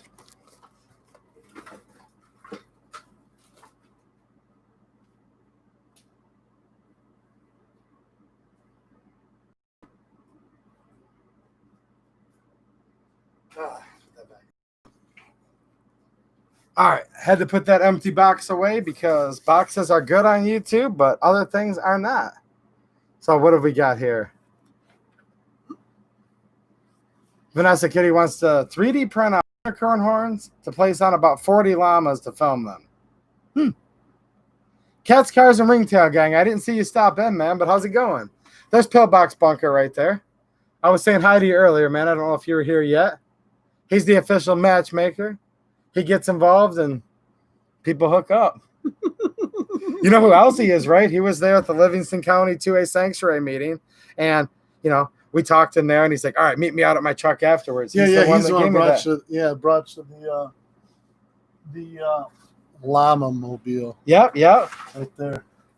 So that was to him, a good Livingston County guy. And the llama himself, that came from, she has many different titles, but my current head of security. And she's tougher than any of you. That's why she's fine to secure me, but I'm tougher than her, so I still ended up with the llama. You know what I'm saying? Because they're all like, look, guys, why do you need her? It's like, look, just because I'm tougher than you guys, yeah. Free Bird Farm's going to bed. Good night, man. Let me see here what we got. Just checking up. Well, we've been going for over an hour. Did you have anything else you wanted to say to the guys? Or? Well, hey, if you live in Livingston County, I'm running for county commissioner in the 8th Commission District. Yep. Which encompasses almost all of Hamburg Township. And what is it? I think it's the 2nd and the 8th voting precinct of Green Oak Township.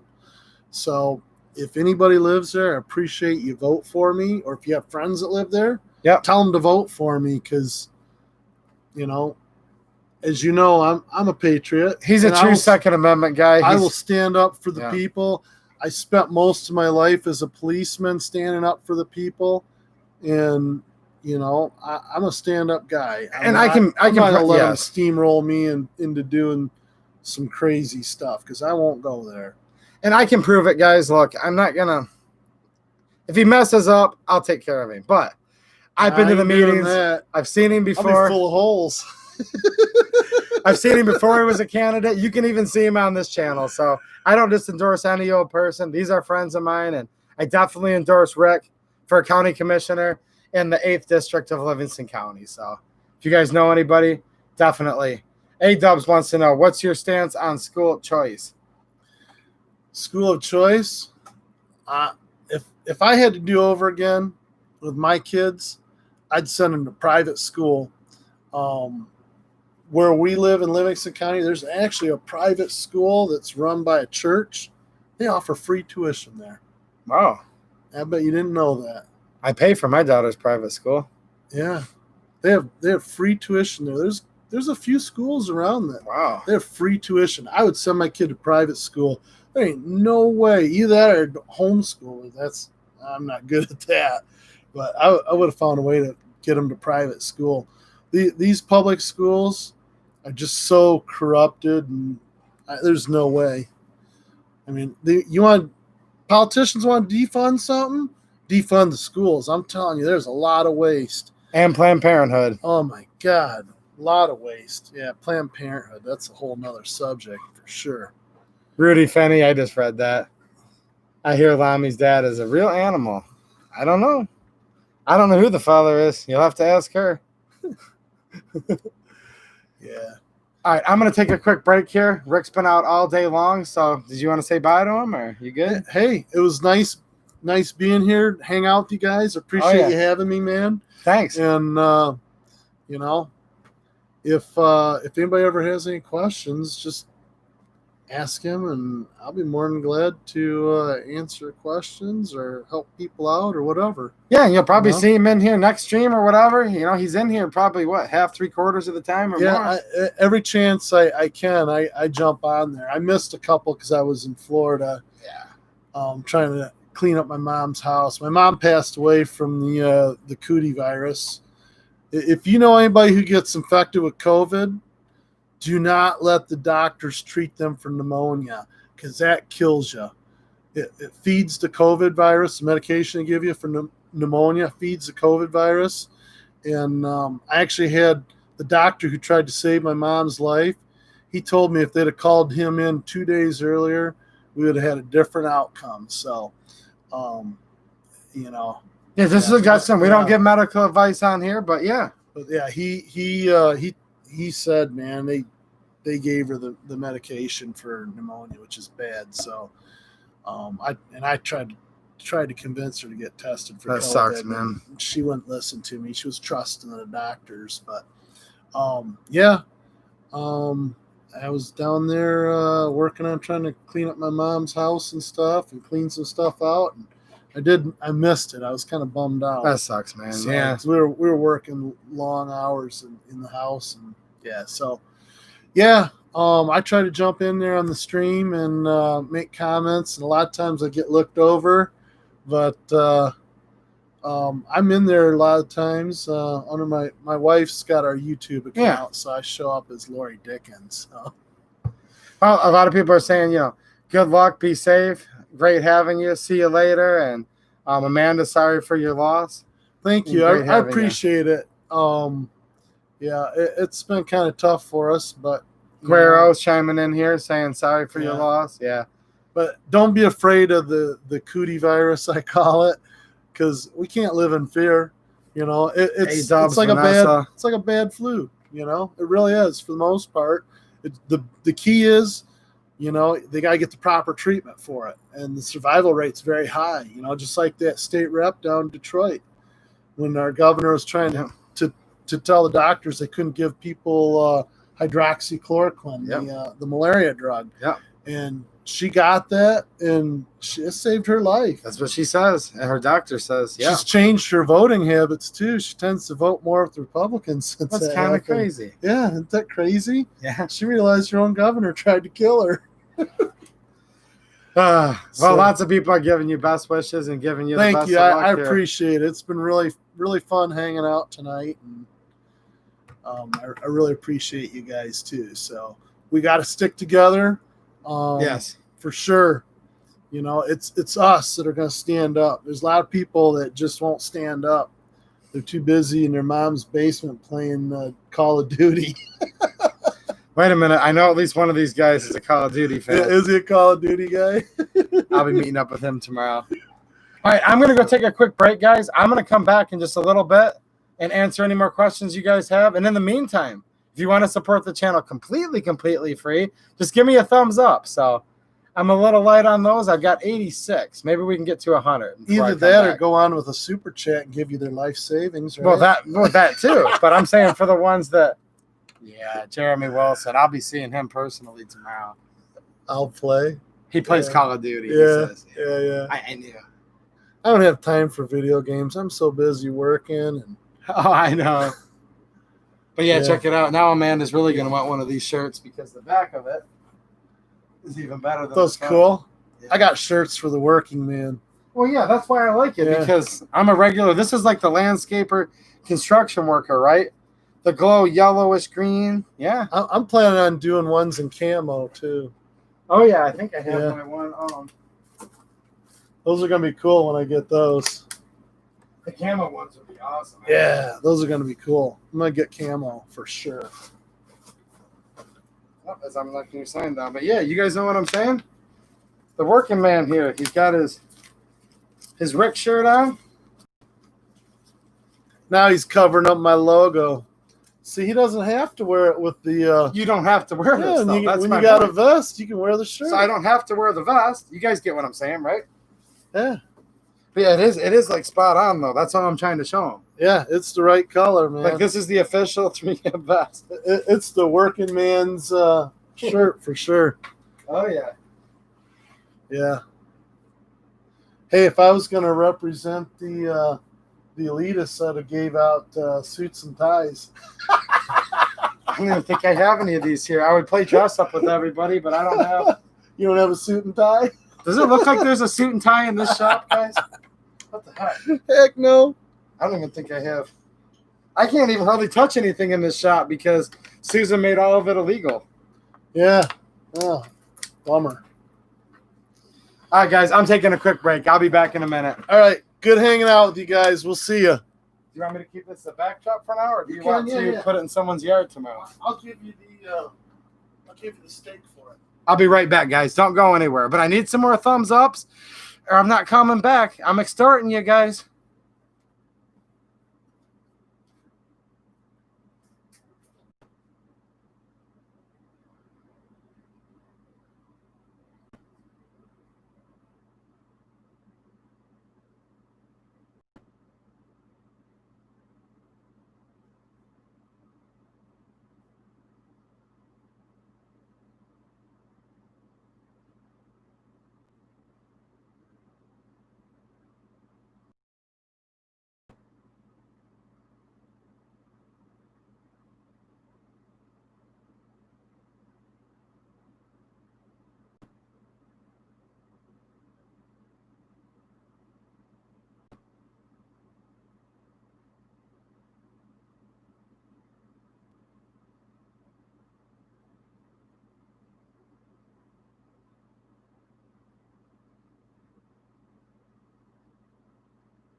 Yeah, have a good one, man.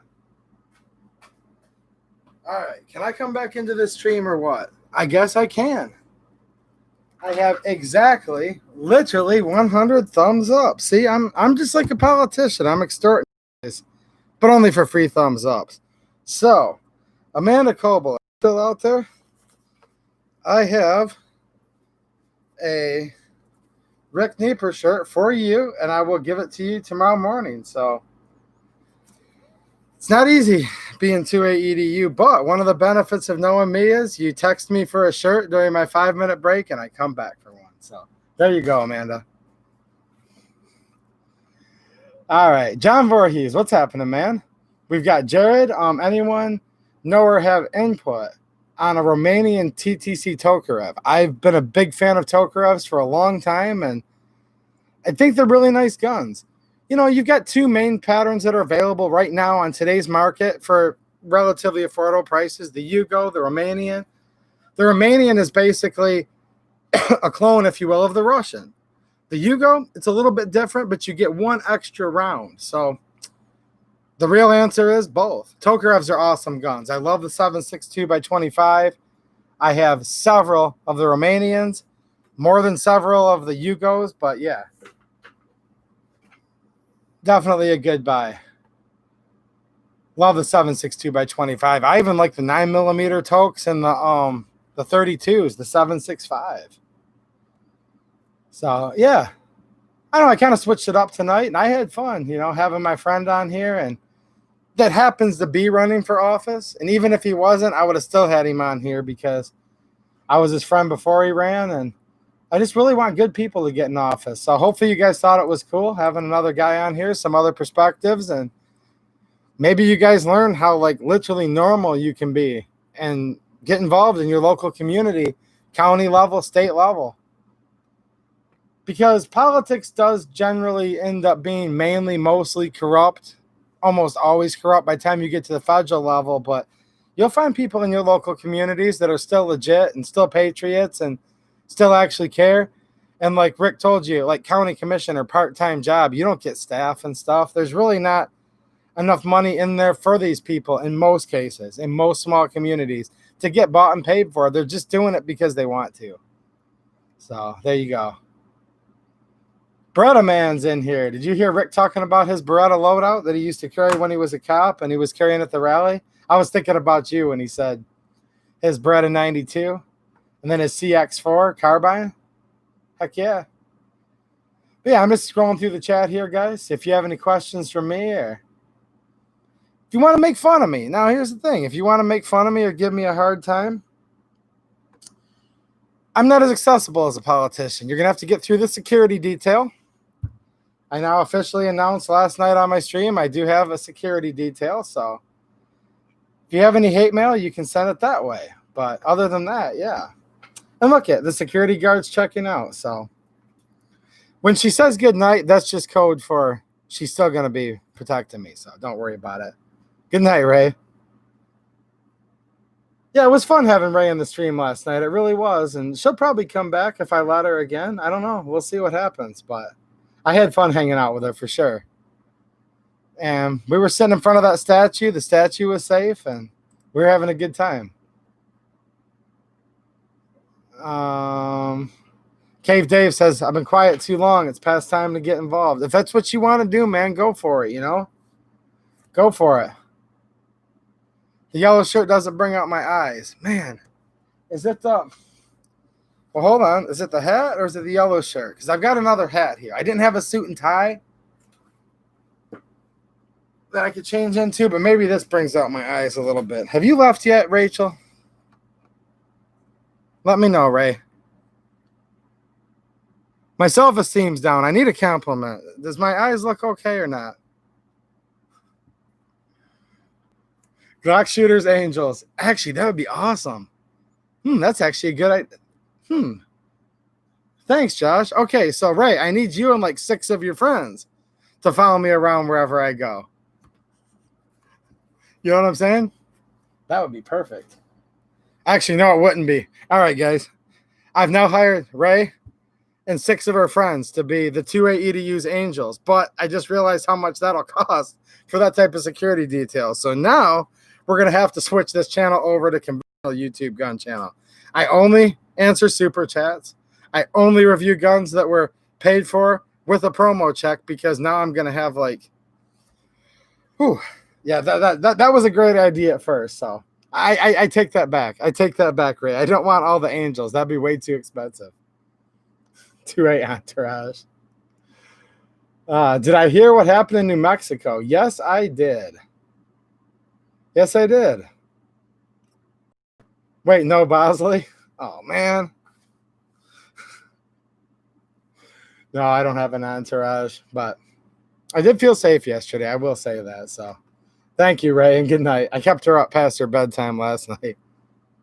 I'm not the one that gives her bedtime, but I'm saying she has one, apparently. Rudy Finney, I love Angels. All right, Ray, we got some extra money, so next time it's you and one of your friends that get to follow me around the rally. So thank you, Rudy. And Josh Benware. Awesome. Thank you. So I'm going to have I'm having fun with this, guys. What are you guys talking about here? I might craft it. The kid just came to the door with a pizza. Okay. Poor conservative, what do you think about that? 2A EDU's Angels? They would have to be Angels to hang out with me, because I don't know. I'm just that nice of a guy. I'm trying to check up on, go back and read some of you guys' comments here, because I definitely enjoy your comments. Beretta Man, yeah, man. When a guy makes his channel name Beretta Man, every time, dude, I don't know what it is. Like, I've known about Berettas like before I met you, right? Like, we've known each other for what, a year and a half or two, and I'm glad I do know you, man. You're an awesome friend. Beretta Man, if I haven't ever said this, he's a good dude. He's about as good as it gets, and I really like you, but you've kind of made it now where whenever I see Berettas anywhere, I just think of you. Like you own the company or something. You guys know what I'm saying? I owned Berettas for 20 years before I met the man, and now it's basically, I don't know. He just took over the whole brand. I'll give you guys this is how this works, okay? This is how this works. If you want girls, the prettiest girls, the best girls, quite frankly, probably, they say, the most prettiest girls you've ever seen to give you compliments, which they do in here all the time. It's simple. I'm going to teach you guys something. Most gun channels won't teach you. It's real easy. So we've got Amanda Coble. Yay, you're awesome. You know what that took? For me to talk to my buddy out in the parking lot of my shop before he left, and I scored her a shirt that I didn't pay a dime for. So got a cute girl to give me a compliment that way. The other one, she's not so cute, but she has a great personality. That's a little different. Llama. Okay, enough said, right? I mean, enough said. Was hers? Now, not so much. But if she thinks she ever wants a chance of maybe possibly still having somewhat of a relationship with Llama, she also has no choice but to pay me compliments and be nice. So, see how this works, guys? It's pretty darn easy. And then for the rest of them, it just comes down to the old-fashioned where you gotta basically just pull out the money. I mean, if she's decent, this, if that, then this, and then yeah. I got all the money for the materials for my next job, guys. So, you know what this is going to be in about, I need to go to bed soon. In about 9 hours from now, this is going to be a dump truck full of mulch. So you give the girls your mulch money to pretend they're your friends, and yeah, then you have an entourage and make yourself look like you're a YouTube superstar, but you're not. Was that inspiring for anybody? I haven't had a chance to give you guys a hard time yet tonight. Let's see here. A blue Yugo. Blew right off the bridge. Are you talking about that one that blew off the Mackinac Bridge? Because that's kind of crazy. Dororo, if I get a cut-off tank top and Daisy Dukes, could I be an angel? I don't know, man. For the BLM protest, probably, actually. You would have fit right in from what I saw there. Mulch money. I'm not even joking, Bert. I'm buying mulch right in the morning. Yeah. Poor conservative 2A Diddy. No, that's how it works being in a small business. You guys know this. You're basically like, okay, pile of money in my pocket. All right. Truck full of mulch. Okay, cool. Spread the mulch. Pile of money in my pocket. Okay. Truck broke down. Voop. Up. Rent. Voop. Up. Did another job. Pile of money in my pocket. Equipment maintenance. Another tool broke down. Another truck full of mulch. And then it just... And occasionally in the mix, you know, I can't touch, but a Czech VZ52 right off camera over here. A Gervair 88. So every once in a while, some of that stuff mixes in too. Rudy Finney's inspired, see? Basically, you just got to get... If you want to get a hot chick, you've got to buy him stuff. I'm just joking. Pillbox Bunker, just kidding. He's like, man, I got to tread lightly. I got to tread lightly. Fiance's in the house. Grandpa's in the house. And I'm talking how I won her over with a campaign shirt. So I got to watch myself, guys. Small business 2A. Oh, this is a small business, too. It's as small as it gets, but Dauntless Defense. What's happening, man? How you doing, man? For love nor money. Well, obviously, my wife's not with me for the money. How you doing, Dauntless? Good to see you here, man. Ooh, Ruth works that way at Deja Vu, too. I've been told that. My wife's watching, so I've never been to one of those, so I'll just have to take your word for it, but yeah.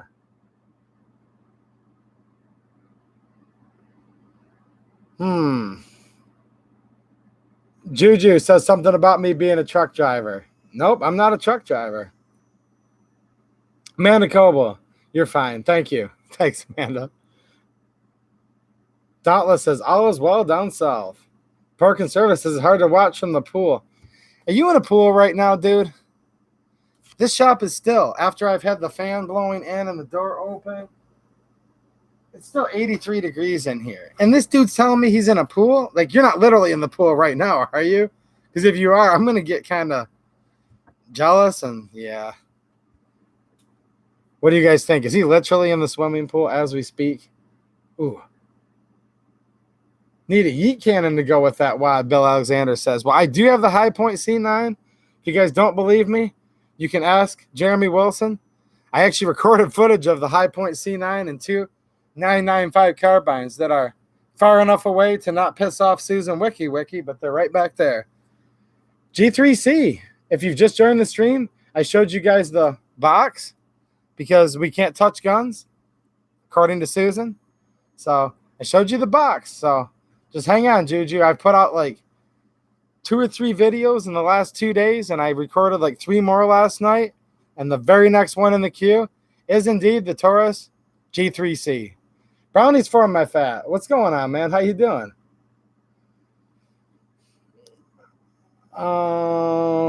Is the video fuzzy, he's asking. I don't know. It's not here. Water's 80 degrees and gorgeous. You know what, dude?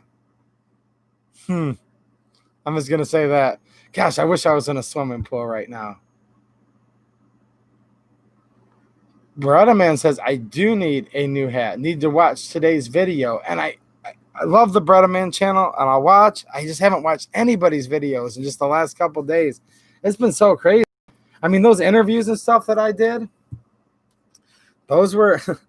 I was literally out at the Capitol for hours last night. Afterwards, I got back as late as it was and, like, literally, like, filmed what I do here to go with the live footage and edited and uploaded. And, yeah. Basically stayed up until it was time for me to get up this morning. Let's see here. Cool, Jared. Jared says, I've been watching most of the streams at a bonfire. Great way to spend a Friday night. I agree with you, man. It's always a great way to spend a Friday night with you guys. You guys are pretty cool, you know. We'll sit there and I'm like, man, I'm blowing off the people because I like to hang out with the people, but Rick and I were just kind of talking, and a lot of people listen to this as like a podcast for the next day. So, I thought, well, this is interesting. We'll just keep rolling with it. And then I'm kind of looking through, and you guys take care of yourselves. You guys are having great conversations in here. What do you guys even need me for, actually? Actually, now that I think about it, do you guys need me? Could I just literally every Friday night at 9:30 put Llama right here and just leave, and you guys will just... That'd make it pretty easy, wouldn't it, Lamy? You're going to charge me what? I'd have to pay Lamy $100. He just said to be the main host. So, okay, never mind. I can't afford that. John Vorey says we need you to answer our questions. Lamy knows more than I do. So,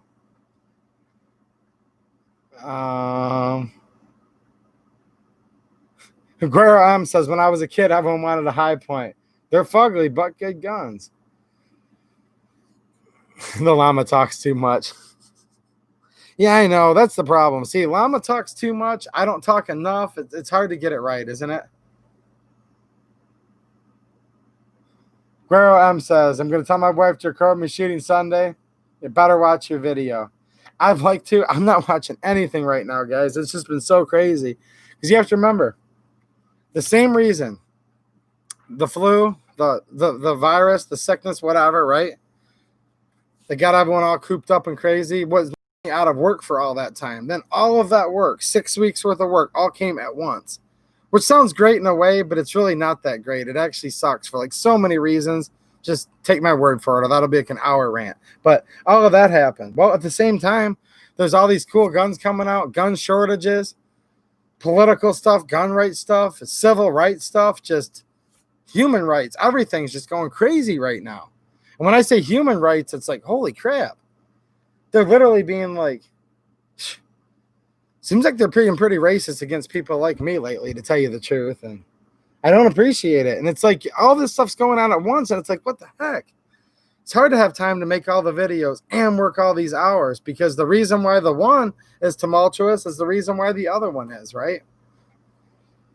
Not the best year, is it?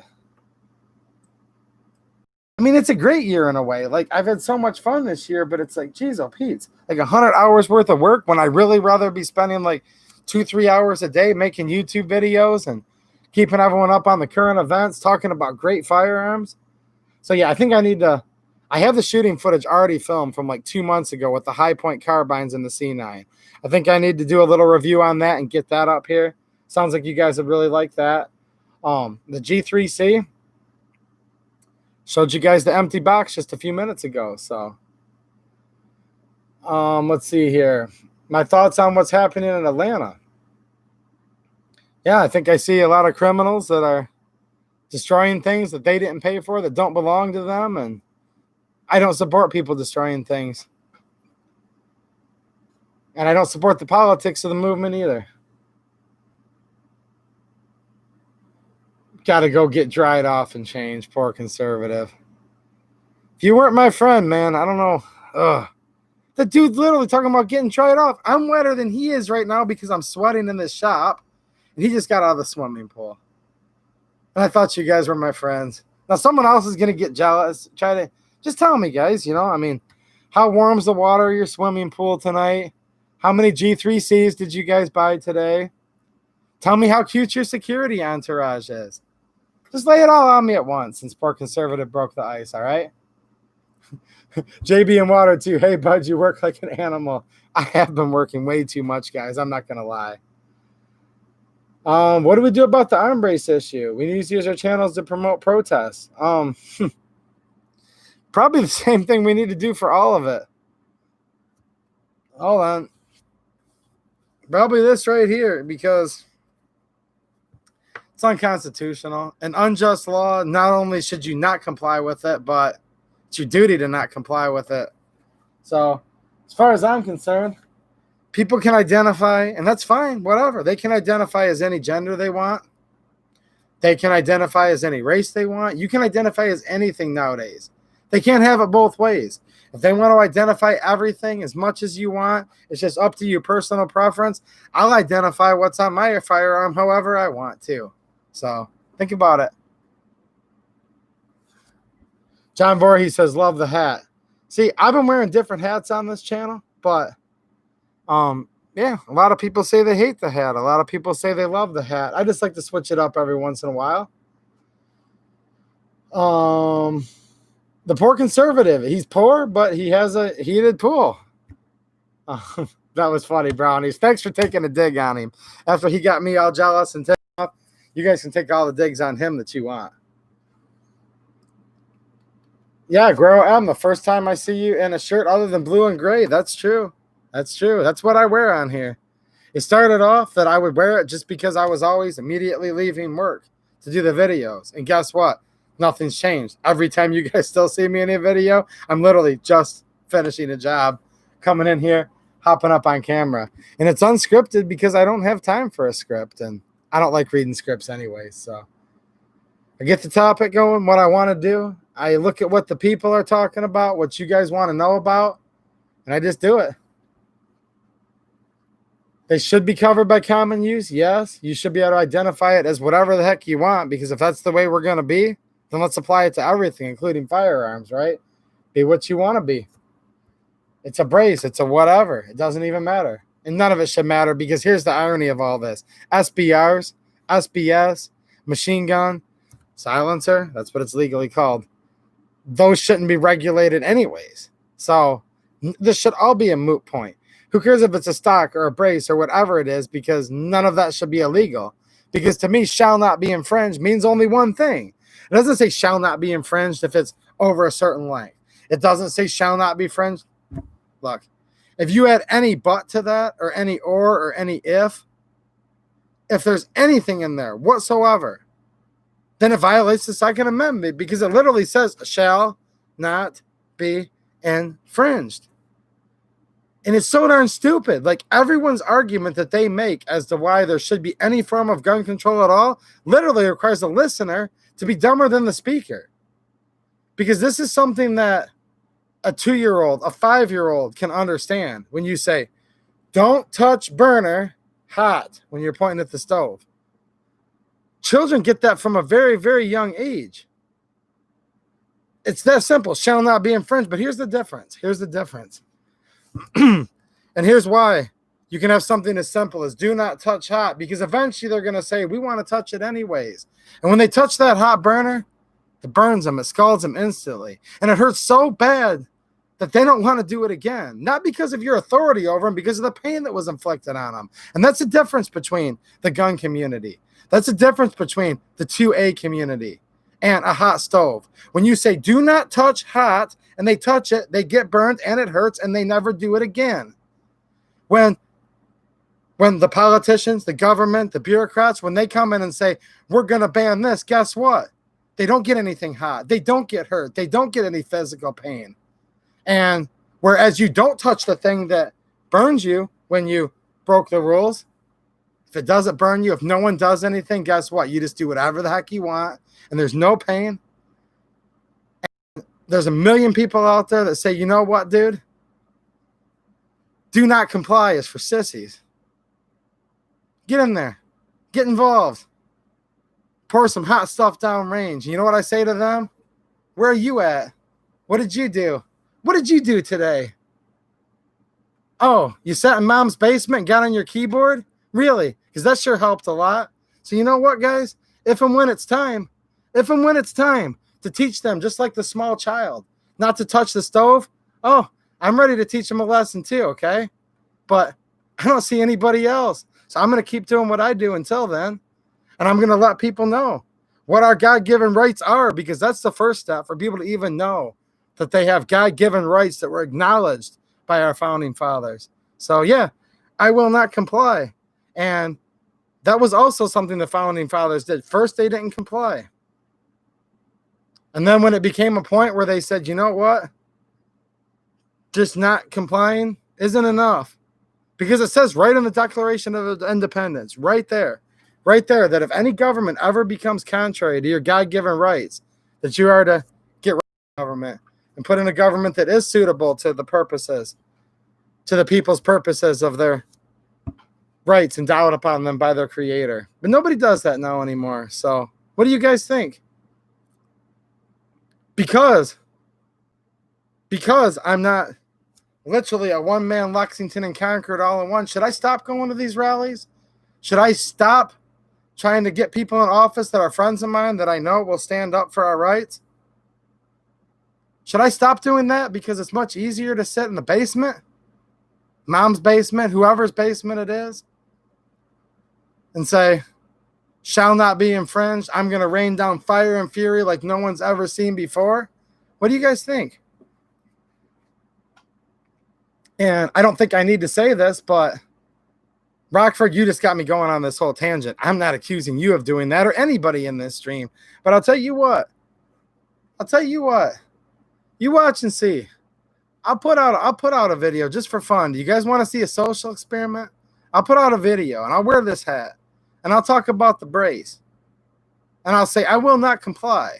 And you know what you'll see? You'll see a lot of people's electric meters, mom's basement. You'll see that computer processor kicking into high gear. Clickety clack, clickety clack. What do you mean you will not comply? You're milquetoast. You're a lightweight. You're not doing anything. You're not a boogie boy. You're not ready to bring it to them. And I say, where are you at?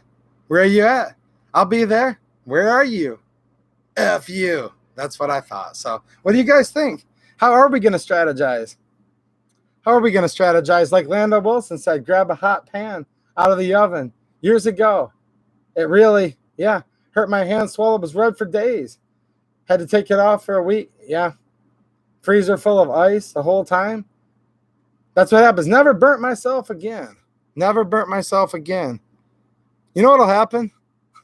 I'll put out something on the brace. I'll say I will not comply, which I'll say it again because I won't.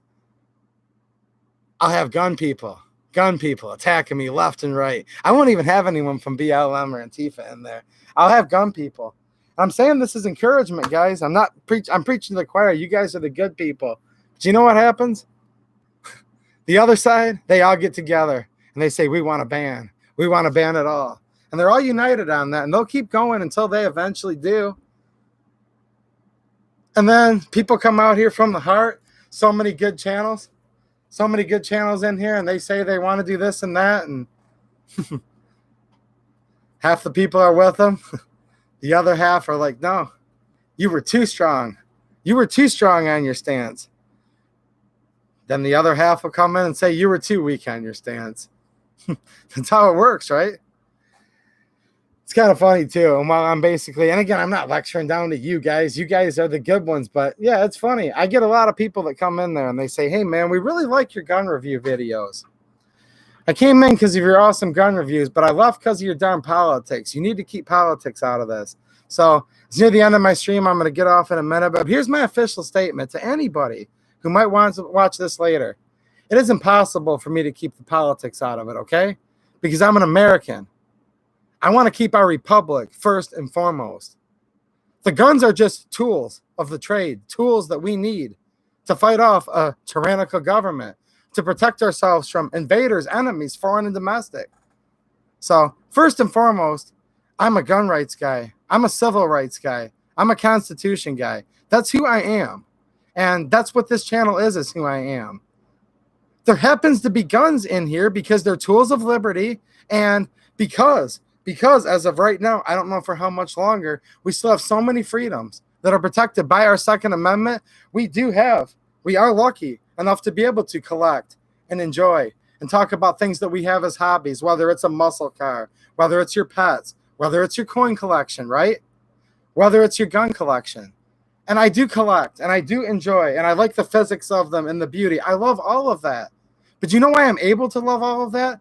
Because we have a Second Amendment that was given to us by God, but people that have no power to do it, the people are letting them try to take it away. So no, I'm not just going to sit back and be a FUD and say, you know what? Dude, bro, no one's coming for your guns. You need to lay off the politics. Came here for the guns. Left because of the politics. Get the heck out of here. I don't want you around me.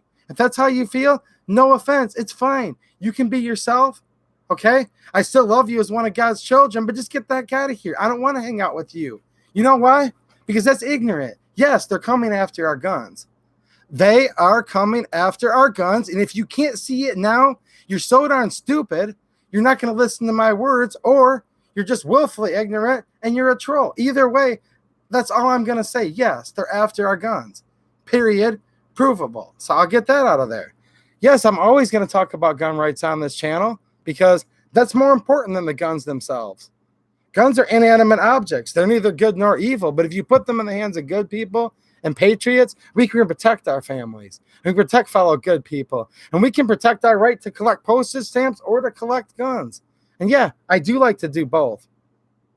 Go look at Venezuela. Look at Venezuela, where they confiscated all their guns. How many YouTube channels do you see from Venezuela that are giving you a review on a G3C? You know why I'm able to give you guys a review on a G3C? Because so many of you good people that are in the chat right now are out there every day kicking butt and trying to save our God-given rights. Because there are no gun review channels in Venezuela or in China or in North Korea. They don't exist. They aren't there. So for you guys to say just keep it to the guns and keep the politics out of it, no. You can give up your guns if you want, but I won't. So that's the thing. See, I can walk and chew gum at the same time. I can talk about politics and gun rights today, and then tomorrow do a gun review because my mind's not that simple. And for people that think that they can do all this collecting and deer hunting and all of that, right? Just because, they're wrong. And the next person that comes in here, because they will tomorrow, and says, look, I'm a longtime gun owner. I'm more pro Second Amendment than anybody, but you need to keep the politics out of this channel and just make it a gun review channel. Okay, that's fine. And I'd probably have a lot more subs if I did, but I'm not here for the subs. Although I appreciate all my subs and I appreciate all of you and I consider most of you to be friends, that's not why I'm here. I love talking about guns and I like to do that. I also want to try to save our republic if I can. I'm not going to be able to save it by myself. I'm like one grain of sand on the whole beach, but I still want to throw that grain of sand out there and try to help. So, yeah, I'm going to talk about the SIG brace. I'm going to talk about the SIG brace. The FUDs will come in. They'll say whatever, but I don't really care. I don't really care. I mean, whatever. It doesn't matter. So, yeah, that was kind of a long answer to a short question. You're going to see what's going to happen, though, guys. People say, well, just let them take that stupid brace because if you don't, then they're going to want to come after my Mo's and the Gant. They already want to come after that. Ugh. Does it drive you guys nuts when supposedly Second Amendment supporters and gun owners walk up to you and they say, chill, bro. They're not trying to come after your guns. Like, I can see somebody maybe saying that at a certain point in time. Now, people that were really into politics and really followed everything back then would know that they've been after our guns for a long time. The National Firearms Act. That was them officially coming for our guns. That's 90 years ago. But I would say in the last even 4 to 5 years, 8 years-ish, if you still don't know that they're coming for our guns, we literally have political candidates. I'm Beto O'Rourke, and I'm going to take your AR-15, your AK-47. They literally stand up there as they're running for office and say, if you elect me, I will take. And I don't waste my breath on it, guys. I just don't have time for that. I just don't. I have no argument for them. They're not worth my time. And I just have to say that because I like to prioritize my time for people that are actually worthwhile. But every day they come in there, bro, you really think people are coming after your guns? Sad to be you. It's sad to be you. So that's my opinion on all of those people. They are all brainwashed, Lando says. Yeah, I know. I know. Let me take a peek here. Sean, how's it going, Sean? Sean Patricio says, I saw a list of the pro and anti-gun bills put forth here in Missouri this year. I'm calling on every single supposed rep that out and either tell them, how dare you, or great job. Okay, I get what you're saying. Yeah, so if they're supporting the pro-gun bill, tell them great job. If not, how dare you, you need to get out. There you go. And I've always advocated for that. And I do that a lot, guys, and I encourage all of you to do. Brastard 762, how's it going, man? Nice to see you tonight. He says the commies are not scared of anyone in this country. They pull out history and riot in the streets, and all I hear is they have the right to protest. There you go. There you go. Now, you won't hear that from me. You won't hear that from me. What I was talking about earlier, but I do. That's all I hear too. Earlier, what we were saying, Rick and I, is they had the right to do what they were doing. Now, what they were doing last night, since you guys weren't there, is they laid down on the ground on the paved area in front of the Capitol, and they put their hands behind the back, and they were pretending that they were on the ground, and they just laid on the concrete for 2 hours, writing. They have the right to do that. When you go beyond that and you're endangering people, you're destroying property. No. That to me is not the right to peaceably assemble. It is not the right for redress of grievances. It is not the right to rally. No, at that point in time, you're a criminal, you're a thug, and you're destroying things. So that's where I draw the line. So yes, people do have the right to protest, but I think Brastard and I would both define protest differently than the mainstream media. A lot of what I'm seeing is definitely not protest. So, Dauntless Defense. He says, keep on keeping on. Stand up, speak out to a patriots arise in the face of opposition. We are the one with you, bro. It's not politics. It's the naked truth. They want to destroy the Constitution. Thank you, man. And I wasn't fishing for encouragement, guys, but I do appreciate it. And I just figured I'd give you guys the other side of the coin since we're just talking candidly here. I'm a very small YouTube channel, guys, but I'm not quite as small as I once was. And what comes with that is I just get more comments. So you know what that means?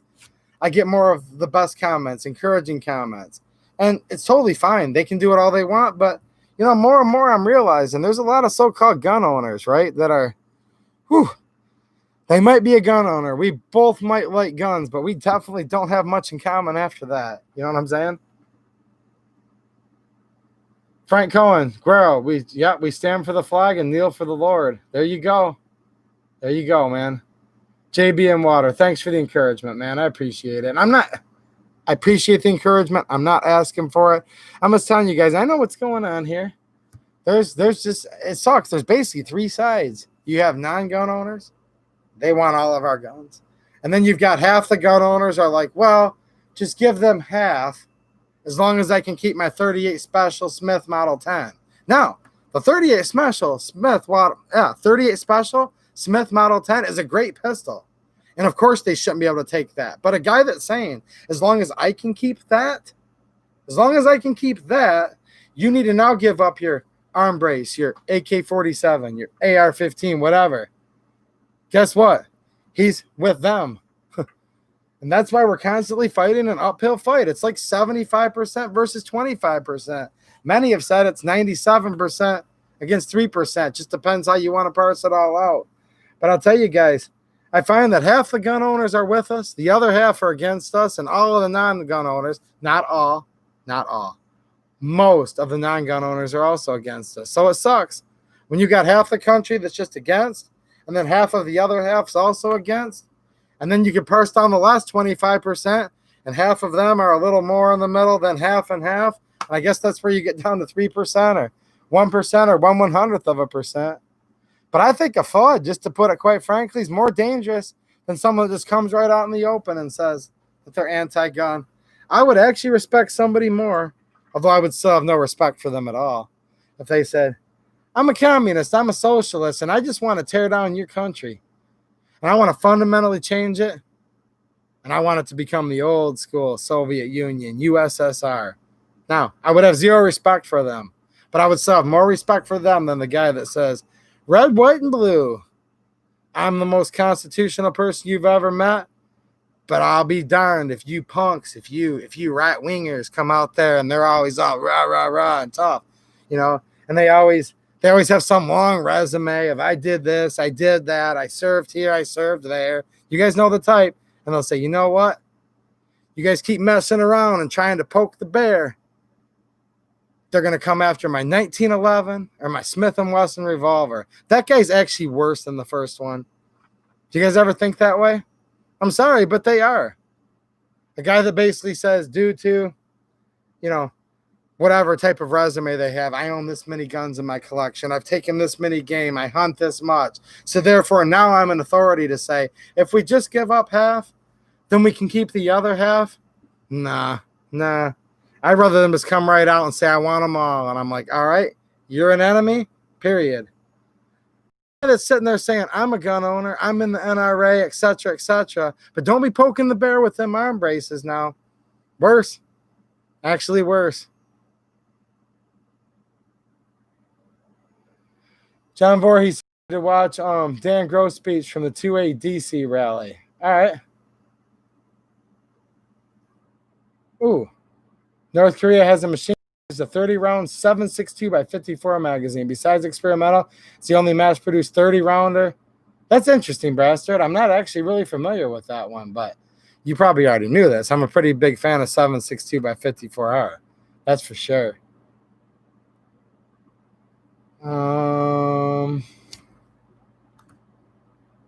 Taking a quick peek here.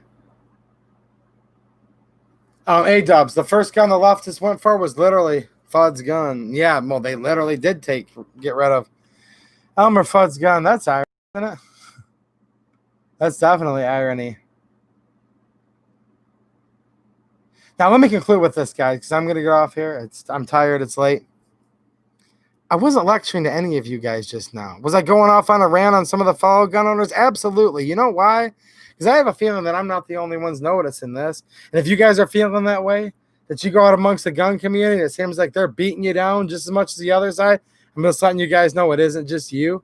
I'm actually just letting you guys know that, hey, it's not just you. I'm noticing it too. So definitely wasn't me. Like I said, you guys are the good ones.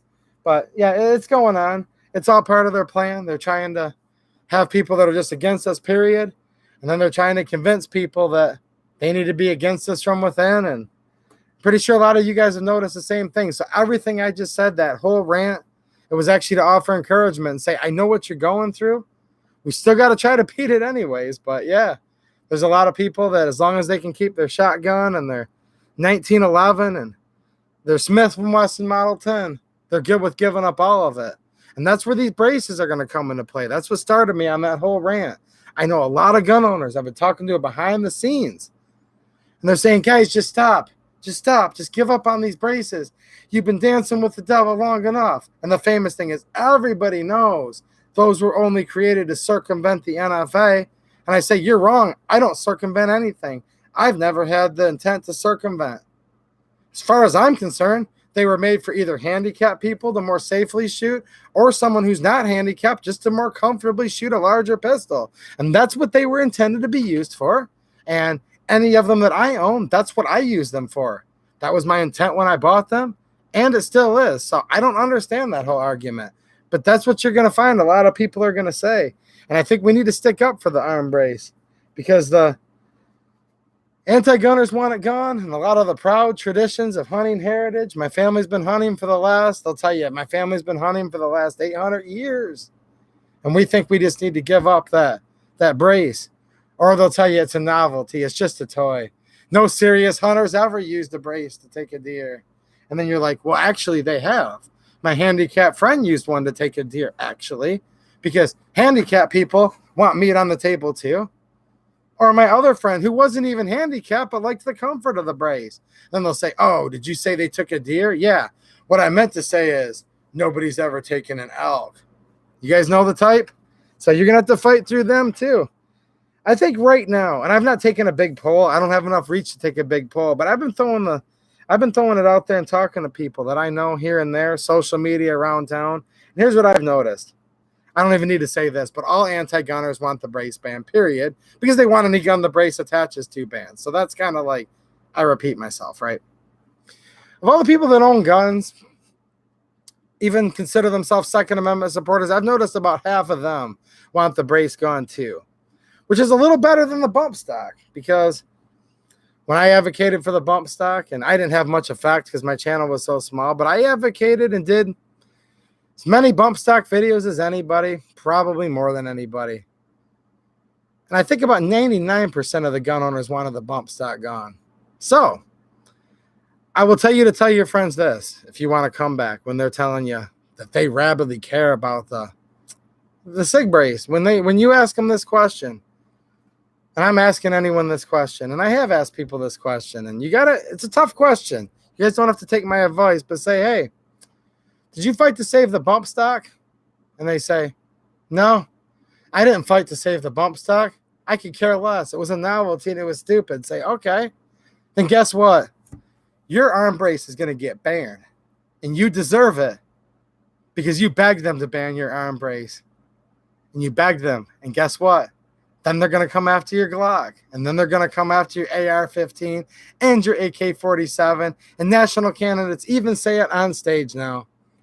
So when there was a couple thousand out of the 100 million gun owners people that actually wrote the ATF and opposed the bump stock ban, and nearly every gun owner I ever talked to, and I'm talking in real life, again, not you guys. You guys are the good ones. Basically, everybody but you guys. You know what they told me? Whether I was talking to people on YouTube, on IG, they said, just let the bump stock go, dude.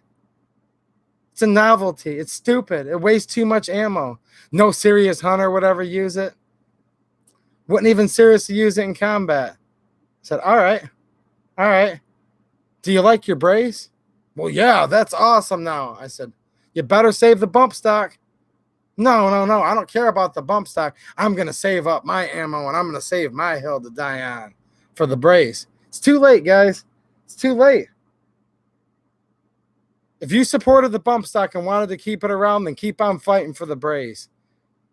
If you supported the bump stock being banned, or you just kept silent because you thought it was so stupid of a novelty, good for you. You're going to lose your brace. You got what you asked for, and that's just how life works. And I hope they do take your brace, and I wish you well with it. So tell that to your friends if you want to, guys. I've actually said that to a few because they're not going to take my brace, just like they weren't going to take my bump stock.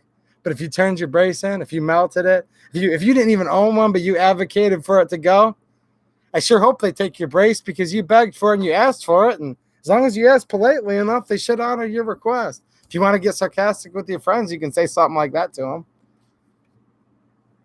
So there you go.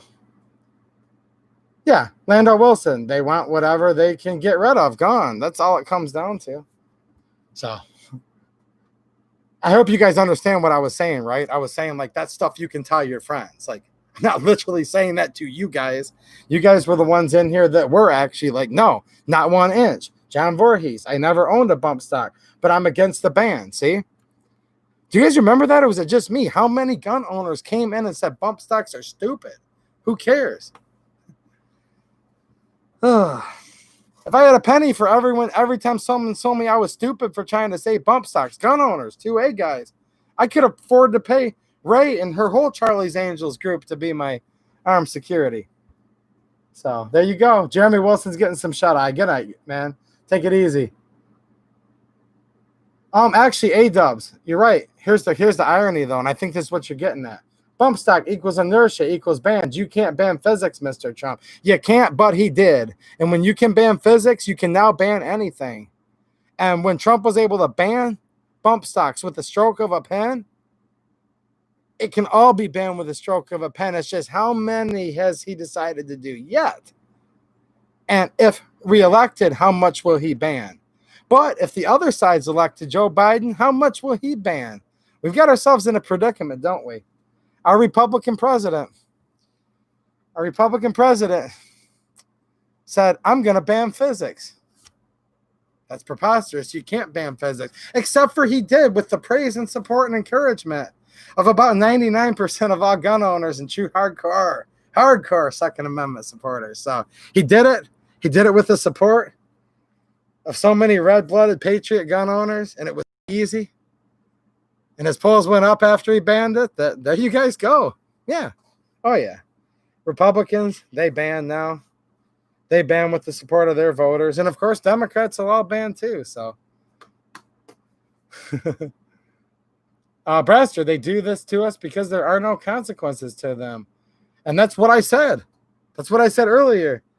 When you tell a kid something very simple, do not touch stove, they touch, it hurts physically bad, they don't do anymore. When we say, don't touch Second Amendment, it does not hurt physically bad, they do, and they do, and they do. And pro-gun groups, that's being mentioned right here, okay? He also got support from the NRA, so we have supposedly gun rights groups that support and ask to ban. So there you go. Emery says, I think all the SBR and short barrel shotgun and import semi-auto sporting shotgun mod rules are stupid as heck. Yeah, of course, dude. You get it. They're stupid. They're unconstitutional. Whoever passed it was treasonous. Whoever voted on those laws, whoever signed them in, treason. You're an enemy of the Constitution. That's treason. But there's a punishment that's even listed for treason, guys. Treason, aiding and abetting the enemy are the only things that they actually list in the Constitution. What the punishment is to be, but there was nobody there to punish them, and it's always been real easy. But yeah, sporting purpose, that's unconstitutional. There's no root of law. There's nothing. It's not founded in any kind of legitimate law. It just is. You're right. You're 100% right. The GOA fought the bump stock ban. Yes, they did. No compromising on rights. It's been a year ago. See, nobody cares, but if you guys don't believe me, look back at all my videos from over a year ago. Bump stock ban. I talked about the GOA many, many times. Is that how the GOA is against the bump stock ban? Firearms Policy Foundation, FPC, FPF, they also sued against the bump stock ban. I talked about it a lot, and I gave GOA a lot of praise then, and I will now. But most of their members wanted it banned, so there you go. Yep. Yeah, so we've got Sray Lane, 007, 007, 2A is way better than the communist and CCP government and our freedoms. Yep.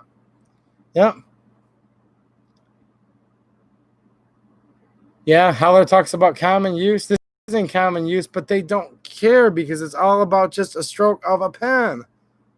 You know, you don't even need this. The court didn't even need to rule on bump stocks, in my opinion, because the law of what an automatic firearm is was so crystal clear. And the bump stock, like 100% went against what the law said. It shouldn't even had to have been reviewed by the courts. But they did it anyways with a pen. So they all have pens. Obama had a pen. Trump had a pen. Let me think here. Unfortunately, and I have been keeping a tally, guys. No, it's not without a lack of effort. I got to say this in full disclaimer.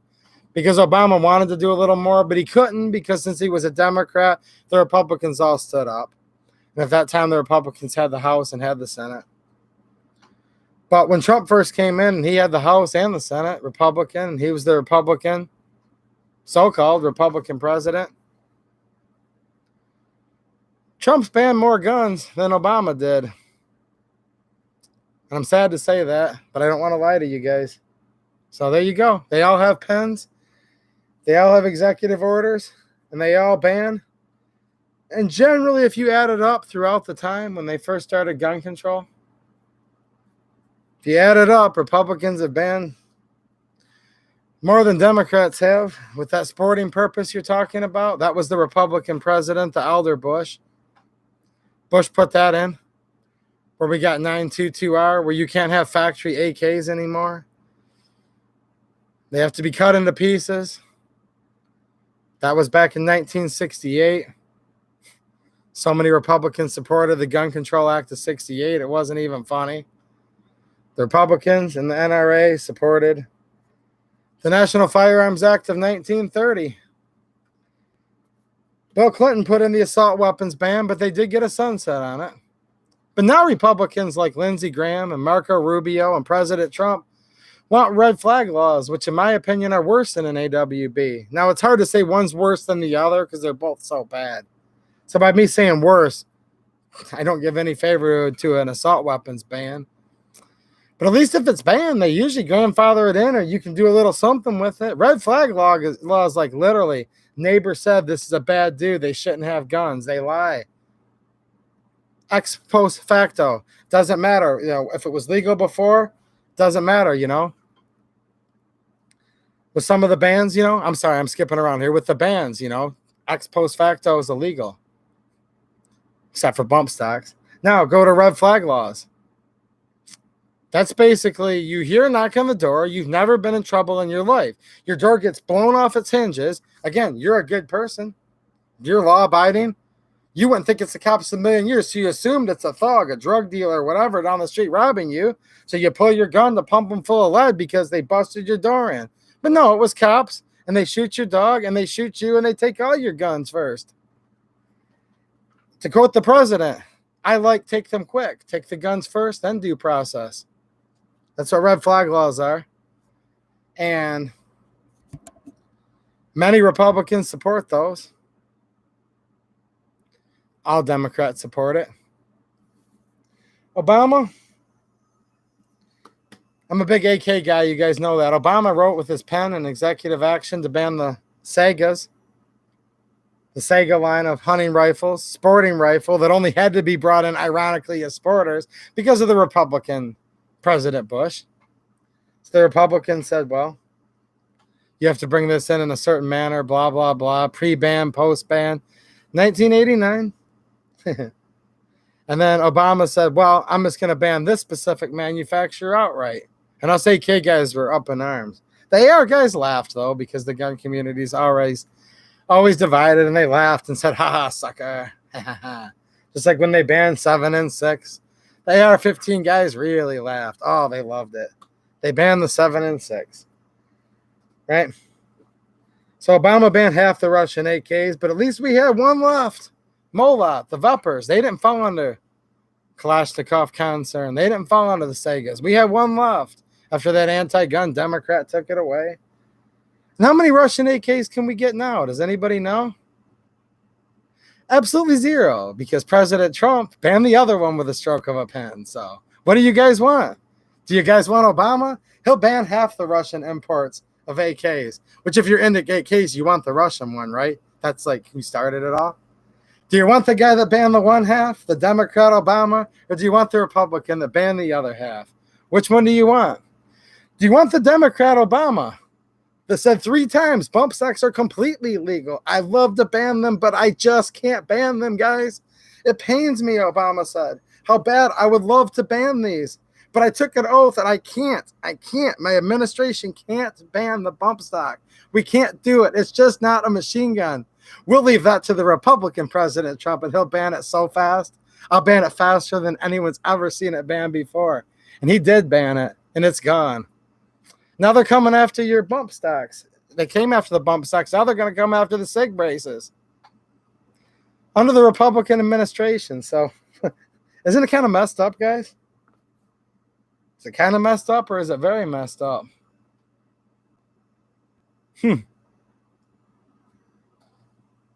Now, I'm sure some people are giving me thumbs downs, which is good because that does help support the channel. But do you guys think I'm nuts here, or do you think I just said factual things? Now, I'll make it clear. I'm not saying that people should vote for Biden over Trump. I'm not saying that at all, okay? That's not what I'm saying. Look, I only endorse candidates that I personally know. So I'm not going to endorse either of them. I don't know these people. But it is kind of crazy, isn't it? It's kind of crazy stuff that's getting banned with a stroke of a pen, and arm braces, SIG braces, all that stuff. Yeah. I figure they're probably going to get banned, guys, if you had to ask me. And I'm going to try to fight it as hard as I can, okay? I really am. But they'll get banned because we have a Republican president. They'll get banned faster than what you've ever seen before. So I think it's going to happen. BL, you speaking facts, screw both sides. You know what I mean? What do you guys want? Do you want like a death by 1,000 paper cuts or death by 1,000 razor blade cuts? I don't know. Which one hurts worse? When you're dead, does it matter anymore either? I don't know. Yeah, all they want to do is screw over the Constitution. That's what it seems like. Yeah. No, I don't know. I just had to give you guys that example because I'm an AK guy and there's some AK guys in here. I don't support Russia. I don't like Russia, guys. That's not it at all. But at the end of the day, they make some good firearms. And when it comes to the Kalashnikov, Russia started it all. And I have a lot of Russian AKs, guys. I'm not worried about myself. I have enough. Been in this stuff for a long time. I feel bad for the kid right now. that just had his 18th birthday and he wants to buy his first AK and he wants it to be a Russian. And what used to be a $300 Sega is now $1,000 or $1,500. And what used to be a $450 Vepr is now $900. That's who I feel bad for. So I think it sucks. And I couldn't help but to notice it. I thought, well, hold on a minute. If we get a pro-gun president, your 8-year attack on the Second Amendment's over. When he comes in, you know what that means? It means the attack's over, if you believe him. And he also said, and I think if Bastard 762 is in here, he's going to remember this as well as I do. He also said in one of his speeches that I will go back and I will unwrite all the illegal executive actions, gun control by the terrible, horrible past administrations. I remember that. And he did not unwrite or unsign, whatever you want to call it, but he did indeed sign. And if I was just being selfish about this, I should actually be thanking him because he made the Russian portion of my Kalashnikov collection at the very least double, mainly triple, and in some cases 10 times the amount on some of the rare pre-ban ones. So while the president did help out my personal financial interests, I'm still ticked off. Because you should still be able to buy a Sega AK for $300 right now. You should be able to buy a Wasser AK for $300 right now. Because you notice what happens every time they start banning. Every time they start banning from a certain country, you know what it does? It just screws up the people even more that are just getting into it or who are poor. Now, I'm poor, but I'm not just now getting into it. I got into it years ago when this stuff was cheap. So when they ban from like one whole country, now there's less countries available. So guess what? Supply and demand. There's more demand than supply. Then they ban another country. Then they sanction this and that. There's so few countries left that can import these guns. The prices go up and up and up and up and up. And then human nature kicks in and you always want what you can't have. So now that you can't have it and it's harder to get, you want it even more. And then you fight over it on the secondary market on Gun Broker. And then it just doubled in price again. So that's what happens. And it helped my collection. But I do anything to turn it back. Devalue my collection by 300% right now on all my AKs. That's fine with me. Because guess what? I'll run out and buy cheap ones again and I'll be good. You know what I'm saying?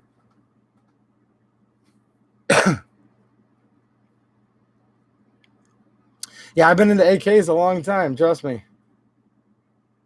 I don't know if you're joking, John, but I don't need the education. I don't know if you're messing with me or not, but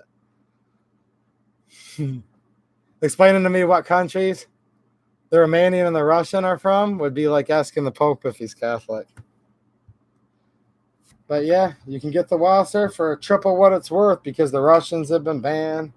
The Chinese ones have been banned. They've all been banned.